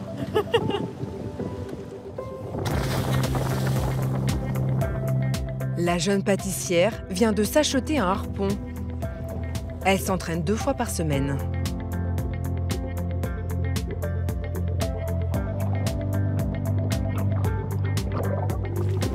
Il y a des poissons partout. Après 20 minutes de chasse, Uriel fait mouche à 3 mètres de fond. Un diodon. Mal préparé, ce poisson peut être toxique. Elle préférera ne pas le consommer. Dernier moment de détente au sommet de la colline de l'hôtel pour le couple de New-Yorkais. Pour 400 €, Ashley et Andrew vont s'offrir un massage et une séance de jacuzzi au coucher du soleil. Merci beaucoup. Santé, chérie.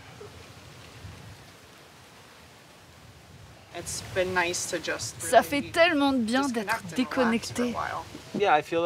Avec le virus et le télétravail, on ne va plus au bureau, certes, on reste à la maison, mais on est connecté en permanence. Ça faisait bien longtemps qu'on n'avait pas profité l'un de l'autre, du paysage, et qu'on n'avait pas pris du bon temps. 90% des touristes de Bora Bora sont des couples en lune de miel. Un voyage à l'autre bout du monde que l'on fait généralement une seule fois dans sa vie.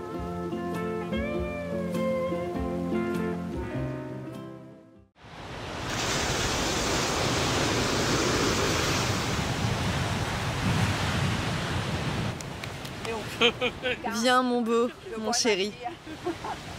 C'est le repère secret d'une des plus grandes chanteuses brésiliennes. El Baramalo, 10 millions de disques vendus. Ce que j'aime le plus ici, c'est sentir l'odeur de la nature, de la terre. C'est mon refuge. La star passe des vacances en famille dans sa propriété de Trancoso, la station balnéaire la plus en vue du Brésil. Alors voici ma fille, Maria. Là c'est ma nièce. Venez, je vais vous présenter mes employés. Donna. Alors Donna c'est ma cuisinière et Ella c'est la gardienne de la maison. Ça sent bon l'ail. Aujourd'hui, c'est crevettes grillées et filets mignons au gorgonzola. Un parc d'1 hectare avec piscine et une maison de 9 pièces de style thaïlandais que l'artiste a entièrement décorée elle-même. Là, ce sont des sculptures régionales. C'est un trio de musiciens qui jouent du forró. Sa propriété est estimée à 2 400 000 €. J'ai dû beaucoup chanter. Il m'en a fallu des concerts pour payer cette maison. Parce qu'à Trancoso, tout a un prix. En 40 ans de carrière, cette star de la chanson populaire a bercé la jeunesse de millions de Brésiliens. Ses sorties dans le village passent rarement inaperçues. Est-ce qu'on peut faire une photo, s'il vous plaît? Bien sûr. Mets-le comme ça. Regarde comme on est belle. Ici, Elba aime se donner l'air accessible, presque ordinaire. Venez, venez. Ça va? Ça va. Vous avez passé du bon temps, vous êtes toutes bronzées. Je me sens tellement libre ici. Toutes les personnes qui viennent le ressentent. J'arrive toute stressée car mon travail est intense. Je voyage beaucoup au Brésil, dans le monde entier. Je donne des concerts, j'enregistre des disques. Et quand j'arrive là, c'est la fête. On se sent vraiment béni pour ça.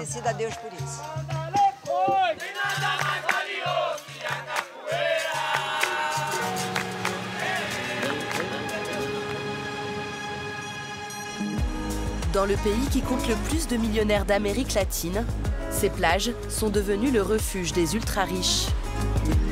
À 1000 km au nord de Rio, Trancoso, le Saint-Tropez du Brésil.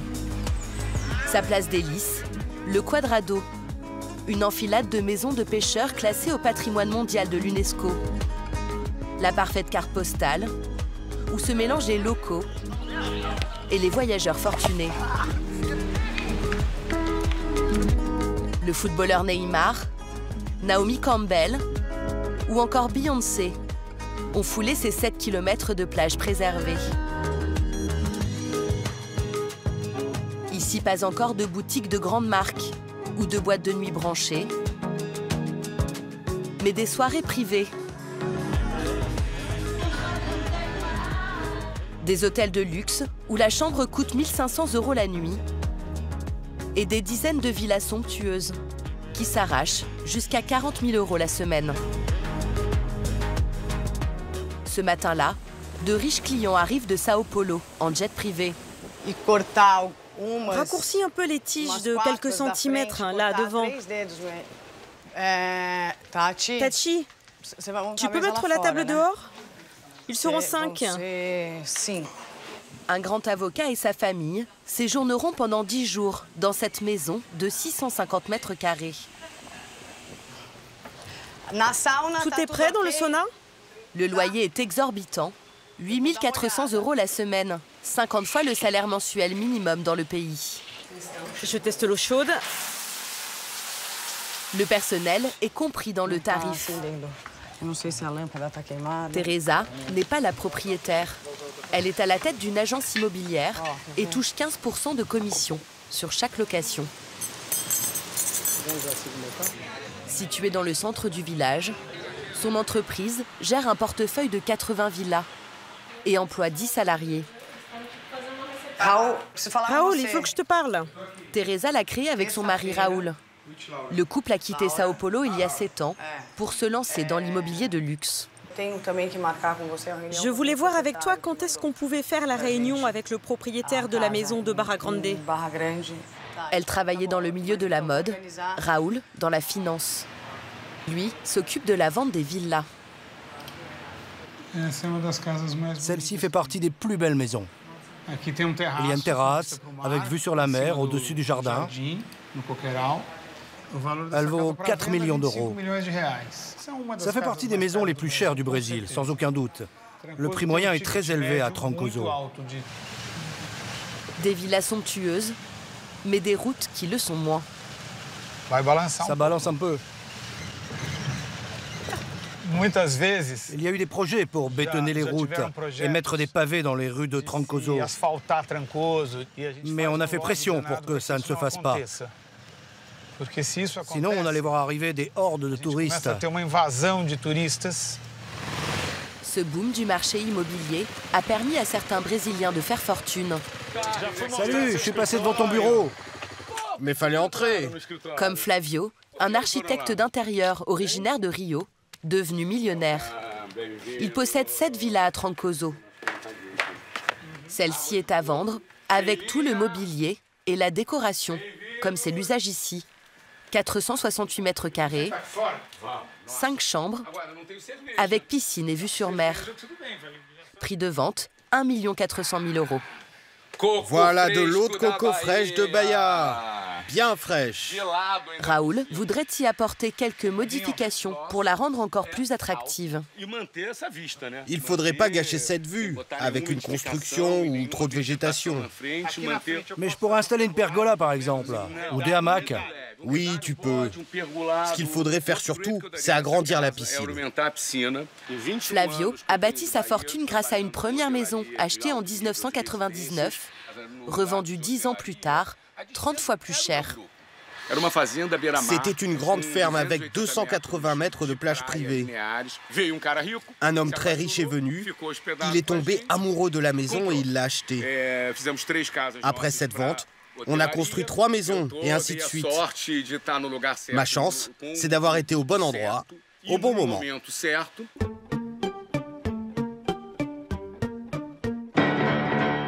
Le déferlement de millionnaires a bouleversé le destin du village, qui il y a encore 25 ans ne comptait que 300 âmes. Salut.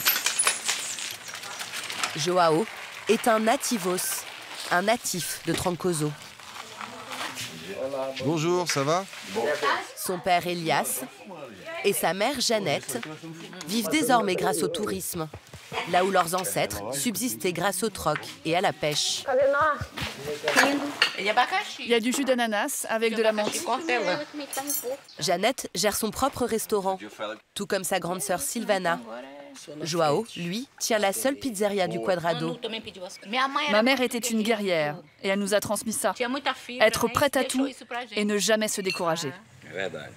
Les parents de Jeannette et Silvana ont connu une vie rude. Là, c'est mon papa, là, c'est ma maman. Leur père était charpentier. Leur mère fabriquait du pain pour le village. Elle aimait s'asseoir comme ça près de la porte. Elle se reposait en attendant que la pâte cuise. Trancoso ne compte alors qu'une trentaine de bicoques. au sol en terre battue, sans eau courante ni électricité. Un quotidien modeste, coupé du monde, soudain bouleversé par l'arrivée d'étranges barbus à la fin des années 70. Des hippies. Ils marchaient à moitié nus, les femmes portaient des bikinis. On pensait que c'était des tziganes. Ma mère disait que c'était des femmes sans vergogne, parce qu'elles ne cachaient pas leur corps. Ça a un peu effrayé nos parents. Tous ces étrangers, tous ces changements. C'était un choc. Ils échangeaient des terres contre des frigidaires, contre une bicyclette. Ils échangeaient tout. Mon beau-frère, il a échangé une maison sur le Quadrado contre une radio. Ma sœur n'était même pas au courant. Quand elle a appris ça, elle était furieuse. Mais c'était trop tard. Mon père n'a jamais troqué ses terres. Il a été très intelligent. Une sagesse payante. La maison qu'elle a héritée de son père, à 2 pas du Quadrado, est aujourd'hui estimée à 900 000 €. Jeannette et son mari Elias ont décidé de la mettre en vente. Dans la rue, c'est la dernière maison qui appartient à des natifs. Ça va faire comme à Saint-Tropez un peu. C'est triste. C'est pareil au Quadrado. Il n'y a pratiquement plus que des étrangers. Ça perd un peu de son charme. Allez, viens. Avec l'argent de la vente, Jeannette veut réaliser son rêve. Acheter les murs du restaurant qu'elle tient depuis 20 ans sur le Quadrado. Pour séduire ses nouveaux clients, habitués aux restaurants branchés des grandes villes, Jeannette a introduit de nouveaux plats, comme ce ceviche de merlu à la mangue. C'est sophistiqué, hein? C'est fait avec amour. Ou encore, cette recette de poulpe au vin rouge.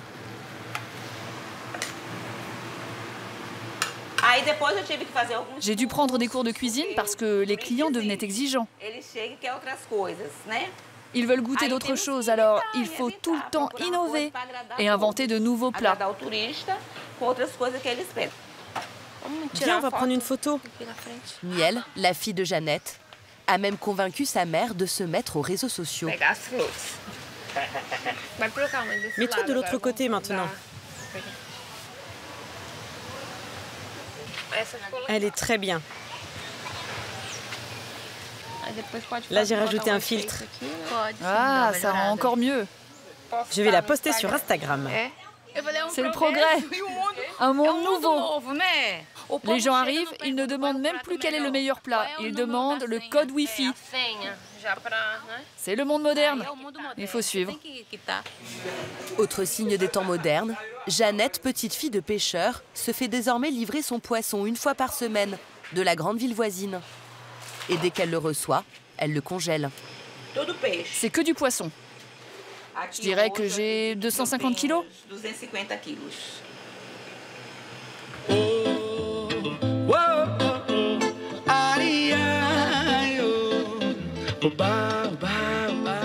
Le soir, les terrasses du Quadrado s'illuminent et se remplissent.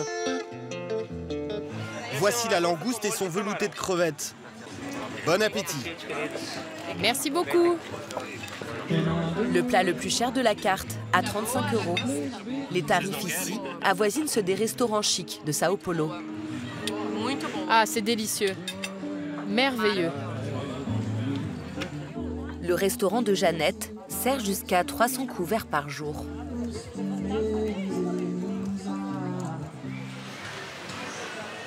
En face, Joao, son fils, cible une clientèle moins fortunée avec sa pizzeria et ses chambres d'hôtes. Il l'a créée avec sa femme Claire, une Parisienne de 48 ans. Ancienne assistante réalisatrice dans le cinéma. Alors, essa... Eu gostei desse vento aqui, ó. Que delícia. Eu coloquei o ar-condicionado porque tá quente. Muito bom. Ces deux couples de juristes, fraîchement débarqués de Rio de Janeiro, vont payer 120 € pour 3 nuits. Tá fresquinho. Fala da senha do Wi-Fi. La terrasse. Super, un hamac.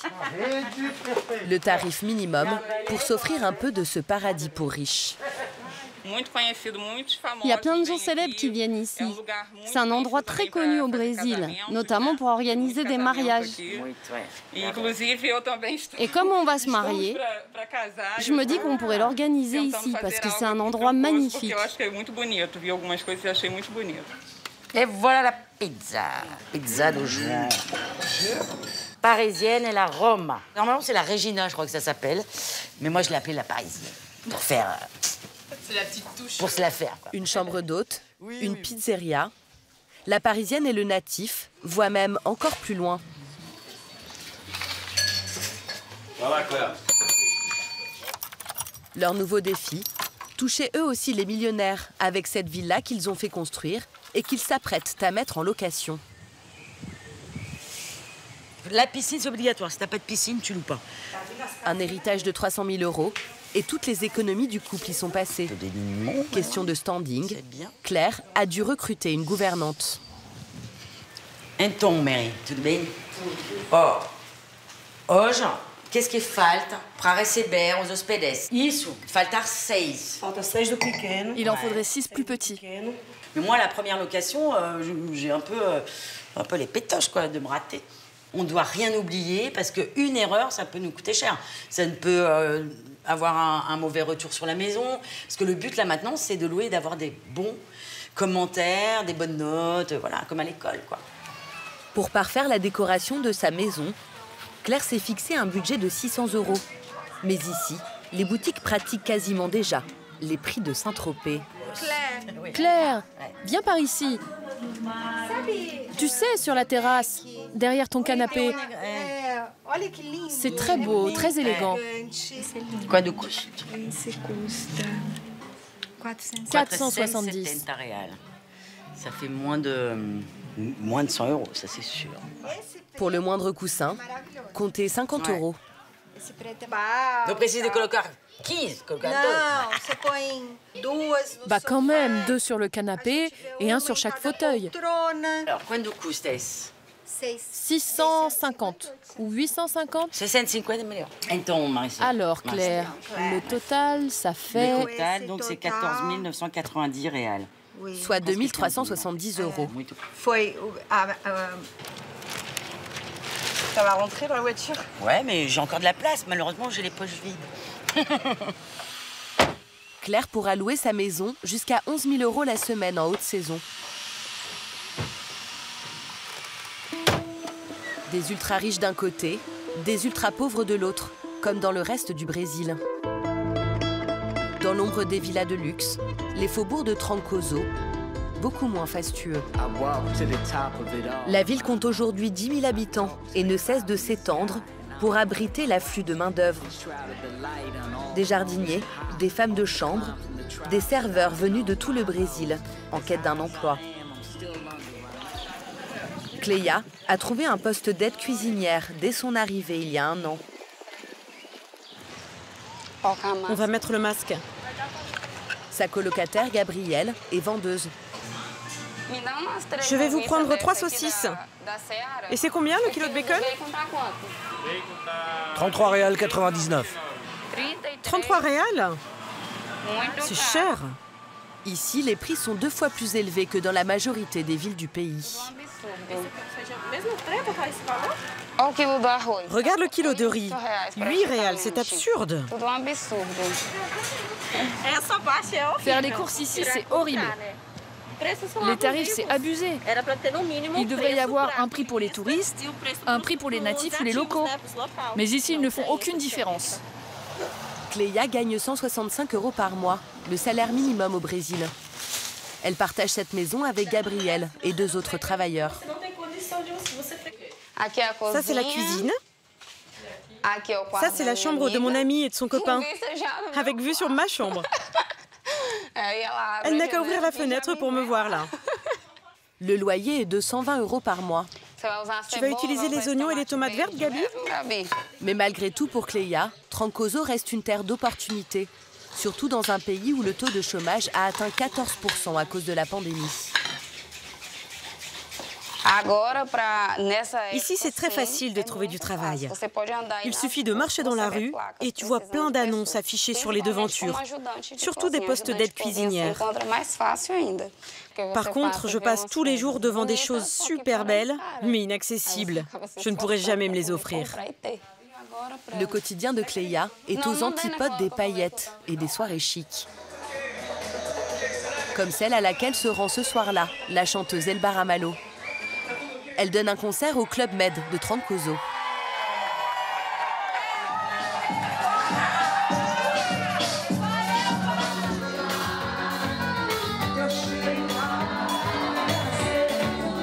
Tout le gratin est là, déchaîné.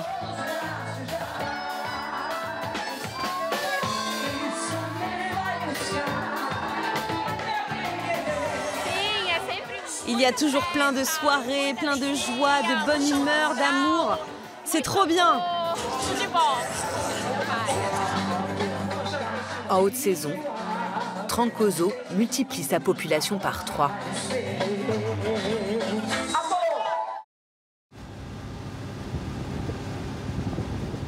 On va avoir beaucoup de vent. Ça va être un vrai défi de me passer une brosse dans les cheveux après ça. Erika et son mari Samuel Gillespie, troisième du nom, ne ratent jamais leur petite sortie matinale à bord de leur bateau. Conduit par Jason, leur capitaine, embauché à l'année. C'est un bon spot ici. Il n'y a pas trop de vent.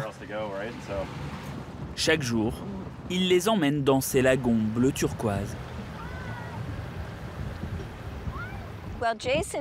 Tu sais toujours trouver les plus beaux endroits.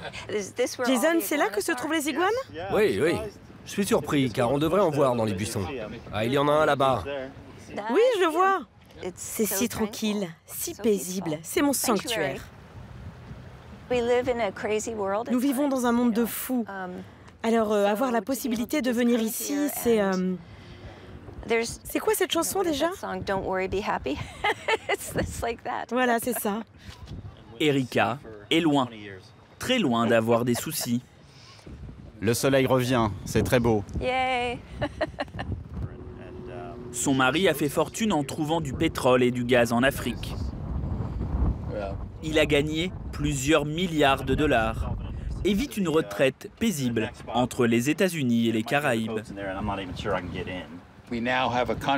On a pris un contrat avec une compagnie de jet privé et on vole avec notre propre avion. C'est un voyage très facile pour nous. Je prends mon petit déjeuner à l'aéroport de Washington et mon déjeuner ici, dans ma maison. On est très gâtés, mais c'est le fruit de beaucoup de travail et aussi de chance.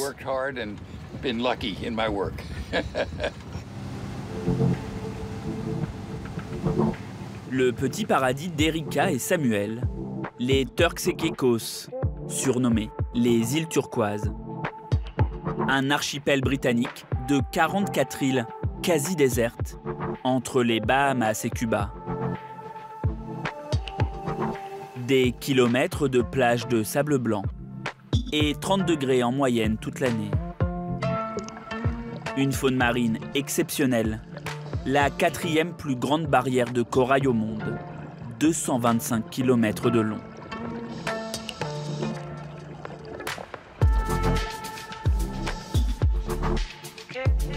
À seulement 1h30 des États-Unis, les Turks sont devenus le refuge des milliardaires et des stars américaines, qui ont bâti des villas démesurées.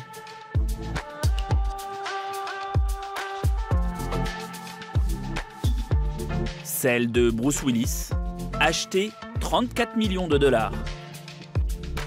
Rihanna, Justin Bieber ou encore Kim Kardashian y passent régulièrement leurs vacances.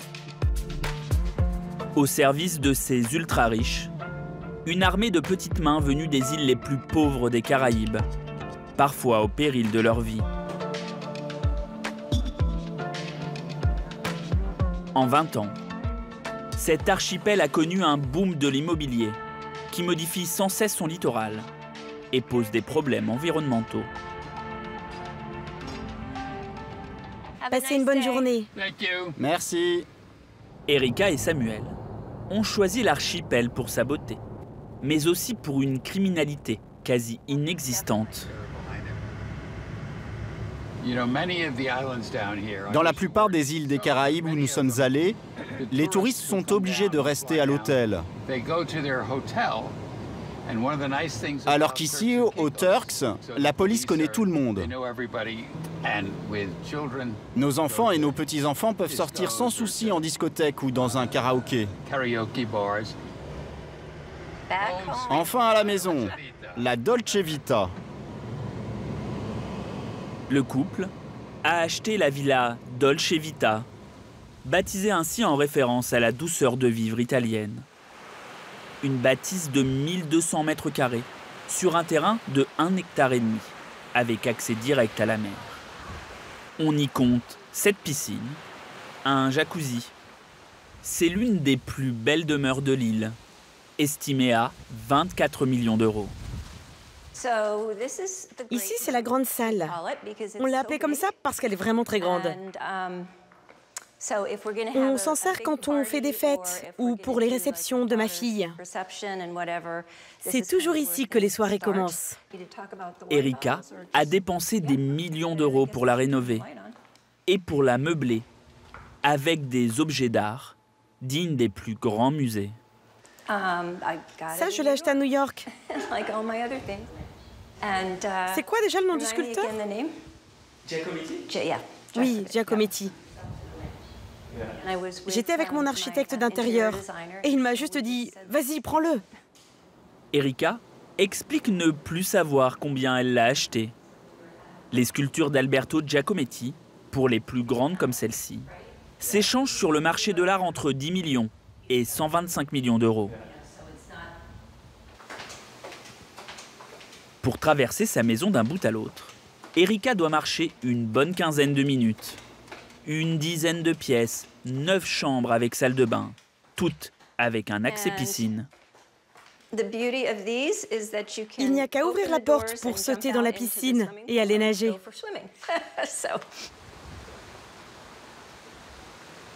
Dernier petit caprice d'Erika. 3, 2, 1, go! Cette salle de sport. C'est bon? 2, 1, allez, encore 10 secondes. Chaque jour, elle prend 1 heure de cours avec Mel, une coach estonienne installée ici. On a fini. Cette salle, je l'ai fait construire pendant la pandémie. Car j'ai réalisé que je ne pourrais peut-être plus aller dans un club de gym pendant un moment. À demain. En plus de la coach, Erika et Sam emploient 9 personnes à l'année, dont Evangeline, leur cuisinière originaire des Philippines. Merci. C'est très beau. Ce sont nos amuse-bouches préférés, les raviolis shumai.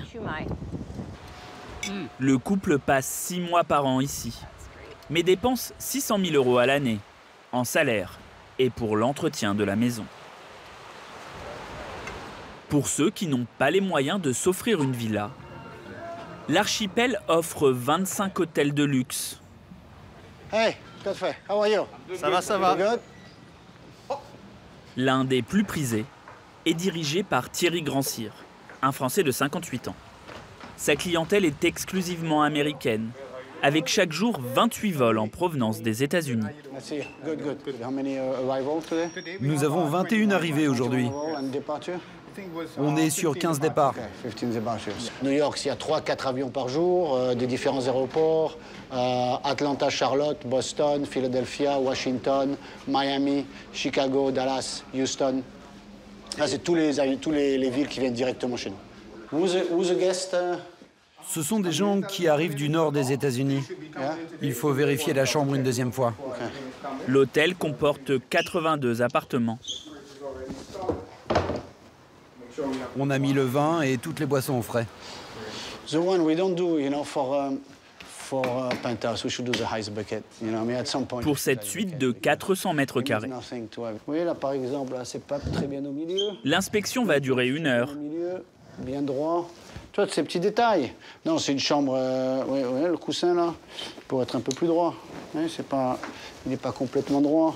Donc, c'est 4 000 $ la nuit, okay, pour cette chambre. Donc, il faut que tout soit parfait. Il n'y a rien qui doit manquer. Donc, les petits détails, que ce soit bien droit et tout ça, c'est le luxe. Est-ce que sur un sac Louis Vuitton, la petite couture à l'intérieur du sac, elle est aussi importante?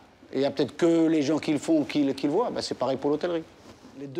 Ses clients restent en moyenne 5 jours et dépensent 70 000 € en haute saison, avec les repas et les excursions. Un prix que les Américains ne rechignent pas à payer. Ils ont seulement 9 jours de congé par an, le nombre le plus bas au monde. Là, il est là, hein. C'est pour ça que les gens sont prêts à venir. L'autre atout pour faire passer la douloureuse, la plage de Grace Bay. 16 km de sable blanc, qui vient d'être désignée plus belle plage au monde. C'est ça aussi le luxe. C'est que même si on est plein, il y a un rang de chaises de plage. Ouais, personne derrière, personne devant. Ils n'ont pas besoin de se lever à 6 h du matin, de mettre leurs serviettes et tout ça. J'ai de la place pour tout le monde. Ce Niçois travaille depuis 30 ans dans l'industrie du luxe. Il a dirigé des grands hôtels. Le Pelican Hill à Los Angeles. Le Ritz-Carlton de Doha au Qatar. Avant d'arriver aux Turks il y a 12 ans et de faire fortune. Il devient associé dans le plus grand groupe hôtelier de l'île et gagne aujourd'hui 25 000 € par mois. De quoi s'offrir le long de ce canal. Cette maison de 310 mètres carrés à 2 millions €. Hey Matt, did you play golf? Oui, j'étais sur le green ce matin. Et se faire une place au milieu des ultra riches. What are you doing tonight? J'ai un anniversaire à ton hôtel. Ok, stop by for a drink. Ce voisin, Matt, est propriétaire d'une chaîne de supermarchés. Ça, c'est Greg et Nicole, ils sont canadiens. Lui, il est avocat. Là, c'est des amis de Philadelphie. Lui, il ne fait plus rien. Hein, donc, il était dans l'acier, puis il a vendu sa compagnie une dizaine d'années. Il a quoi, juste 60 ans. Hein, et là, Jerry et Jeff, ils sont dans l'Internet ou le tech. Hein, mais bon, lui, il est semi-retiré. C'est son fils qui s'occupe de son business. Ça, c'est les gens riches. Le côté est, East Side, dans toutes les villes aux États-Unis, c'est le côté pauvre. Le West Side, ça, c'est le côté riche. Kelsey, other side. Thierry est marié à Kelsey, un dauphin, une Américaine qu'il a rencontrée dans l'un de ses hôtels. Regarde, c'est trop cool. Il est là. Il y en a deux, il y a le petit. Ils ont 2 enfants. Jade, 14 ans, scolarisée ici dans une école privée à 10 000 € l'année. On va se mettre au bout de l'île, là, devant les tables. Et Tristan, 17 ans, qui lui ne peut plus profiter du pique-nique dominical sur la plage. Je suis en train d'envoyer une photo à Tristan. C'est pour le rebooster un peu. Il est au Québec. Il fait trop froid. 30 degrés de moins, mais l'assurance pour le jeune homme d'étudier dans les meilleurs lycées. Si aujourd'hui, Thierry et sa famille peuvent profiter de la Dolce Vita des Turks, c'est grâce à quelques pionniers qui ont repéré le potentiel de l'archipel. Le riz, là, le riz, qu'est-ce qu'on attend, là? Allez, moule, pour la 12. Pierrick Marziou est le chef du restaurant le plus couru de l'île. Il est arrivé ici il y a 33 ans, après avoir vendu son auberge en région parisienne.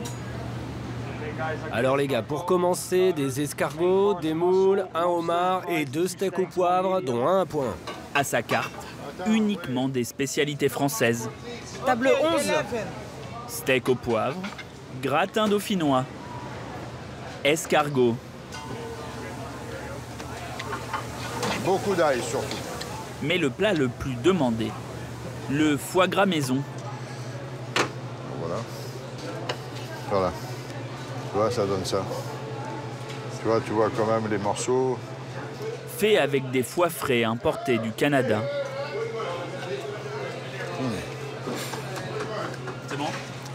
Super.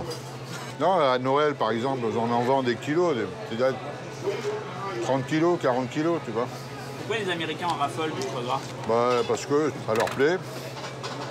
Et puis le mien, c'est le meilleur du monde, c'est pour ça. Il a aussi un petit goût d'interdit pour ces riches Américains. Aux États-Unis, le foie gras est banni de plusieurs États, car perçu comme un symbole de la maltraitance animale. Très bien. Larissa et Lee, son mari, propriétaires d'un fonds d'investissement, viennent d'arriver de Cleveland pour 4 jours de vacances. C'est très difficile d'en trouver. C'est une occasion très spéciale pour moi. Les 30 tables du restaurant de Pierrick sont prises d'assaut midi et soir. 100 € l'addition en moyenne. Une victoire pour le restaurateur, car dans les années 80, les Turks n'avaient rien d'un paradis pour grande fortune. Pierrick a installé son affaire sur l'île de Providenciales, la plus peuplée de l'archipel. 45 000 habitants. À peine 1000 quand il est arrivé ici, avec sa femme Daphné. Là, il n'y avait rien. Des petites routes. De la terre battue partout. Les terrains étaient à vendre 15 000 $ et personne n'en voulait. Un petit village de pêcheurs coupé du monde, sans eau courante et sans électricité. Oh, le petit ratou. Mais on a commencé ici, tu vois, et on avait la grillade là-bas dessous, là, tu vois. Ça, c'est le bar. Daphné et Pierrick investissent plusieurs dizaines de milliers d'euros. Souvenir. Pour ouvrir ce premier restaurant. Rien s'est passé. Ça marchait pas? Pas du tout. Et de temps en temps, il n'y avait pas de bagnole qui passait, tu vois. De la journée entière, on n'avait pas une voiture. Moi, j'ai dit, j'abandonne pas. Je veux que ça marche. Et c'est tout, on a insisté. Pour faire venir les touristes sur l'île, le couple et d'autres commerçants ont une idée. Solliciter la plus grande compagnie aérienne américaine pour qu'elle ouvre des lignes directes entre les États-Unis et les Turks.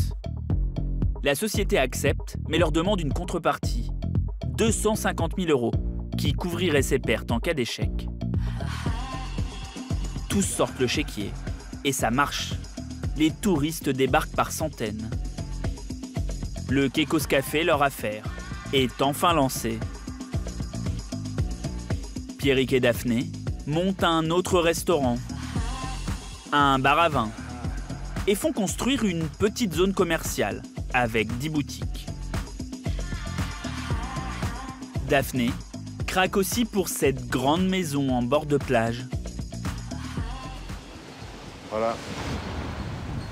Daphné, à chaque fois, elle passait devant, elle dit « Tiens, il y a une maison à vendre, là, tu vois, c'est super, c'est super. » Non, je la veux. Il voulait pas, Pierrick? Non. Tous les jours, je travaillais au corps, sur l'oreiller, partout, rien à faire. Non. Alors, je la veux. Alors moi, elle était à vendre 525 ou 550, je crois. J'ai dit, bon, je vous offre 400. Finalement, ils ont accepté, alors. 400 000 €. Là encore, Daphné a eu le nez creux. L'arrivée des grosses fortunes dans les années 2000 a fait exploser le prix de l'immobilier. Le terrain vaut 3 millions maintenant, entre 3 et 4 millions seulement pour le terrain. C'est un petit loto qu'on a gagné, là. Ah ouais? Même un gros loto.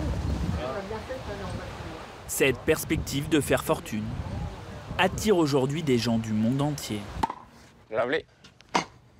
Comme Pascal, 61 ans. Nice shot. Ce Français dirigeait une entreprise de petites annonces sur la Côte d'Azur. Good. Après avoir été licencié il y a 10 ans, ce célibataire décide de changer de vie pour se consacrer à sa passion, le tennis. Okay, so your preparation is over. Okay, the ball touch the ground. Your racket comes forward. D'accord. Aujourd'hui, Pascal est coach particulier, notamment pour des célébrités aux exigences un peu folles. En janvier dernier, une agence américaine l'a réservé 5 jours pour un salaire de 5 000 €. Premier jour, donc j'étais au garde à vous sur le cours de tennis en train d'attendre à 8 h du matin. Personne. Deuxième jour, la même chose. Troisième jour, la même chose. Quatrième jour, j'ai le security guard qui arrive et qui me dit « Oh, Pascal, tenez-vous prêt pour demain matin ». Et en fait, j'ai joué avec Bill Gates. Et cerise sur le gâteau, ils m'ont quand même laissé 1 000 $ de tips. Bon, donc là, c'est à ce jour, c'est le meilleur tips que j'ai eu. Quand ce n'est pas Bill Gates et ses 1 000 $ de pourboire, Pascal facture l'heure 130 €. De quoi lui assurer un revenu confortable de 10 000 € par mois. En France, ce salaire le ferait entrer dans les 1% les plus riches. Mais pas ici. Car vivre aux Turks et Caicos coûte très cher. Notamment pour les denrées alimentaires. Parti. Dans l'archipel, tout est importé, ou presque. Un artichaut, 8,99 $. On doit être dans 7 €, quelque chose comme ça. C'est cher l'artichaut. Hein. Pourquoi vous prenez quand même? Bah parce que j'aime les artichauts, que je fais un artichaut parmesan, voilà. Sur chaque produit, il y a plus de 40% de taxes. 10 € le pot de cornichon. Donc je pense pas que le pot de cornichon soit 10 € en France. Là, on est chanceux, il y a une promotion. Alors, il y en a 6 pour 5 $, sinon c'est 1 € le yaourt. 4,50 € le paquet de pâtes. 12 € le pot de café. À la caisse, les dollars défilent. 278 $, s'il vous plaît. Soit 255 € pour tenir une semaine. C'est un des inconvénients de l'île, ça. Alors, on gagne peut-être très bien sa vie, mais pour moi tout seul, je dépense entre 1 000 et 1 200 $ par mois. En France, je sais pas, je devais payer quoi? Quelque chose comme 300 € peut-être. Donc on est entre 3 et 4 fois plus cher qu'en France. Pascal vit dans un quartier résidentiel, loin de la mer. Une maison de 150 mètres carrés pour un loyer mensuel de 2 100 €. Des charges salées, pas de sécurité sociale, mais en échange, une fiscalité inexistante. On n'a pas toutes les charges sociales et on n'a pas l'impôt sur le revenu. Alors c'est pour ça qu'on paye cher les supermarchés, l'électricité, le téléphone. Mais on arrive quand même à mettre de l'argent de côté si on veut des projets, autres projets, de l'immobilier ou des choses comme ça, quoi. Voilà. Pour se faire une place au soleil des Turks. Certains sont même prêts à risquer leur vie. Haïti, l'un des pays les plus pauvres au monde, est situé à seulement 200 km. Chaque année, des milliers de personnes tentent la traversée clandestinement. En 2021, une centaine d'entre elles ont péri en mer et 1600 ont été arrêtés et renvoyés par les gardes-côtes. Ceux qui réussissent la traversée s'installent à l'écart des zones touristiques, dans des maisons à l'abandon. Ils n'ont aucun mal à trouver du travail, car ici on manque de main-d'œuvre dans la construction, l'hôtellerie, la restauration, ou bien au service de riches propriétaires.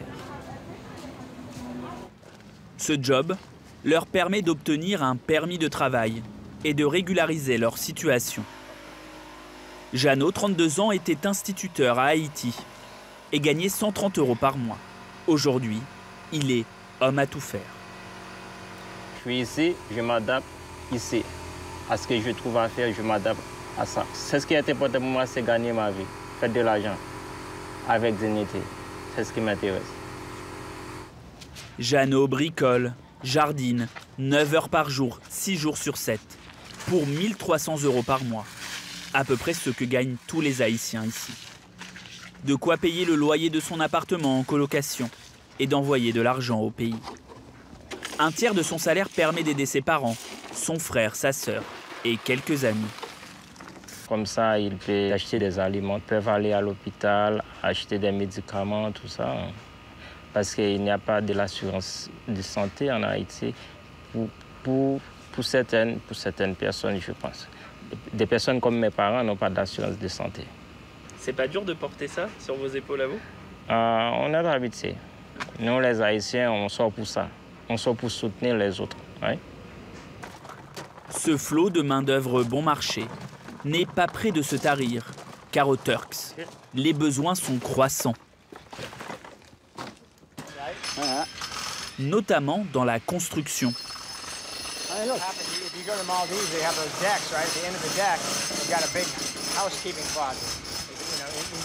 Thierry Grandcir, l'hôtelier français, vient d'investir 40 millions d'euros dans un projet immobilier avec son associé Marc Durlia. 42 villas de luxe avec piscine, construites à flanc de falaise. Il y a de la place, hein? Il y a space for the beach chair. Les maisons sont parties en quelques mois, entre 1 et 14 millions d'euros. Dans les îles voisines, comme la Jamaïque ou la République dominicaine, un étranger est obligé de s'associer à un citoyen local pour acheter, mais pas ici. Donc dès que tu arrives, tu peux acheter un terrain sans avoir les règles de faire ceci ou ce papier-là. Tu peux l'acheter dès que tu veux. Ah oui. Voilà, avec des dollars. Toutes les procédures sont extrêmement rapides. Les deux investisseurs n'ont eu aucun mal à obtenir leur permis de construire. Et ils ont même eu l'autorisation d'agrandir cette plage en contrebas des villas. Ils ont prélevé 450 tonnes de sable au nord de l'archipel et construit une digue. Elle était trop petite. Et avec les marées, des fois, elle disparaissait. Donc, c'est encore une fois comme on appelle la piscine. Il faut proposer aux clients les deux. Mais c'est pas au détriment de la nature, selon vous? Non, pas du tout. Non? Non, de toute façon, les projets, il y en a. Les projets vont se faire. Une plage n'abîme jamais le littoral. Un littoral sans cesse modifié par les nombreux projets immobiliers. Le dernier en date, pharaonique. La création d'un lagon artificiel et de 90 villas, pour lesquelles les promoteurs ont rasé 12 hectares de nature et creusé les fonds marins.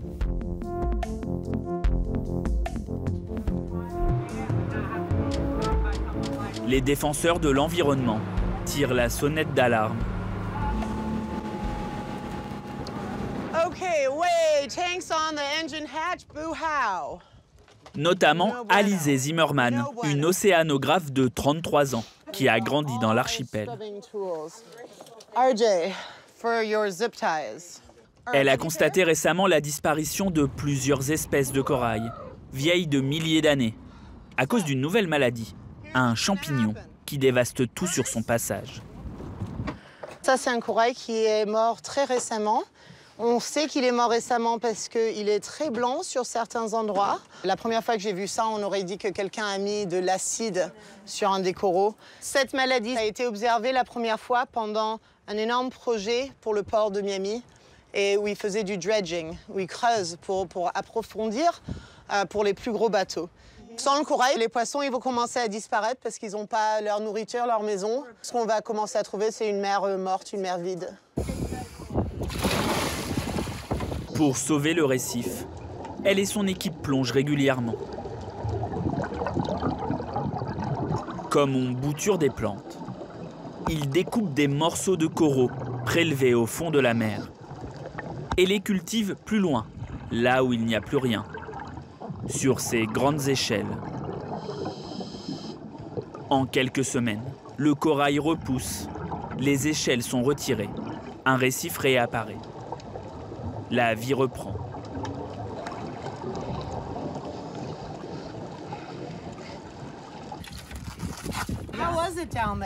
Ils sont trop beaux, ils ont beaucoup grandi. Elle est top. Maintenant, il y en a partout. En plus de la nurserie de corail, Alizé et son équipe installent des bouées d'amarrage dans tout l'archipel. Ça, c'est où les gens peuvent prendre pour attacher au bateau. Ainsi, les bateaux ne jettent plus leur ancre n'importe où, au risque d'abîmer les fonds marins. Oui. Une sortie en mer comme celle d'aujourd'hui coûte 1 000 $ à Alizé, qui ne reçoit aucun financement du gouvernement des Turks. Paradoxalement, ce sont les riches propriétaires et touristes qui financent les projets, en échange de faveurs parfois un peu folles. Il y a quelqu'un qui a une maison sur une des îles privées et ils veulent un récif devant chez eux, comme ça ils peuvent aller faire du snorkeling juste devant. Mais c'est la première fois de ma vie que quelqu'un me dit « Ah ouais, je veux bien un récif devant chez moi » et puis en fait ça leur est égal le prix. C'est un projet à combien ça, de se faire un aquarium devant sa maison à peu près? À peu près 50 000 $. Grâce à ces petits caprices de riches, Alizé et son équipe ont pu installer 150 bouées d'amarrage et recréer plusieurs dizaines de kilomètres de récifs dans tout l'archipel.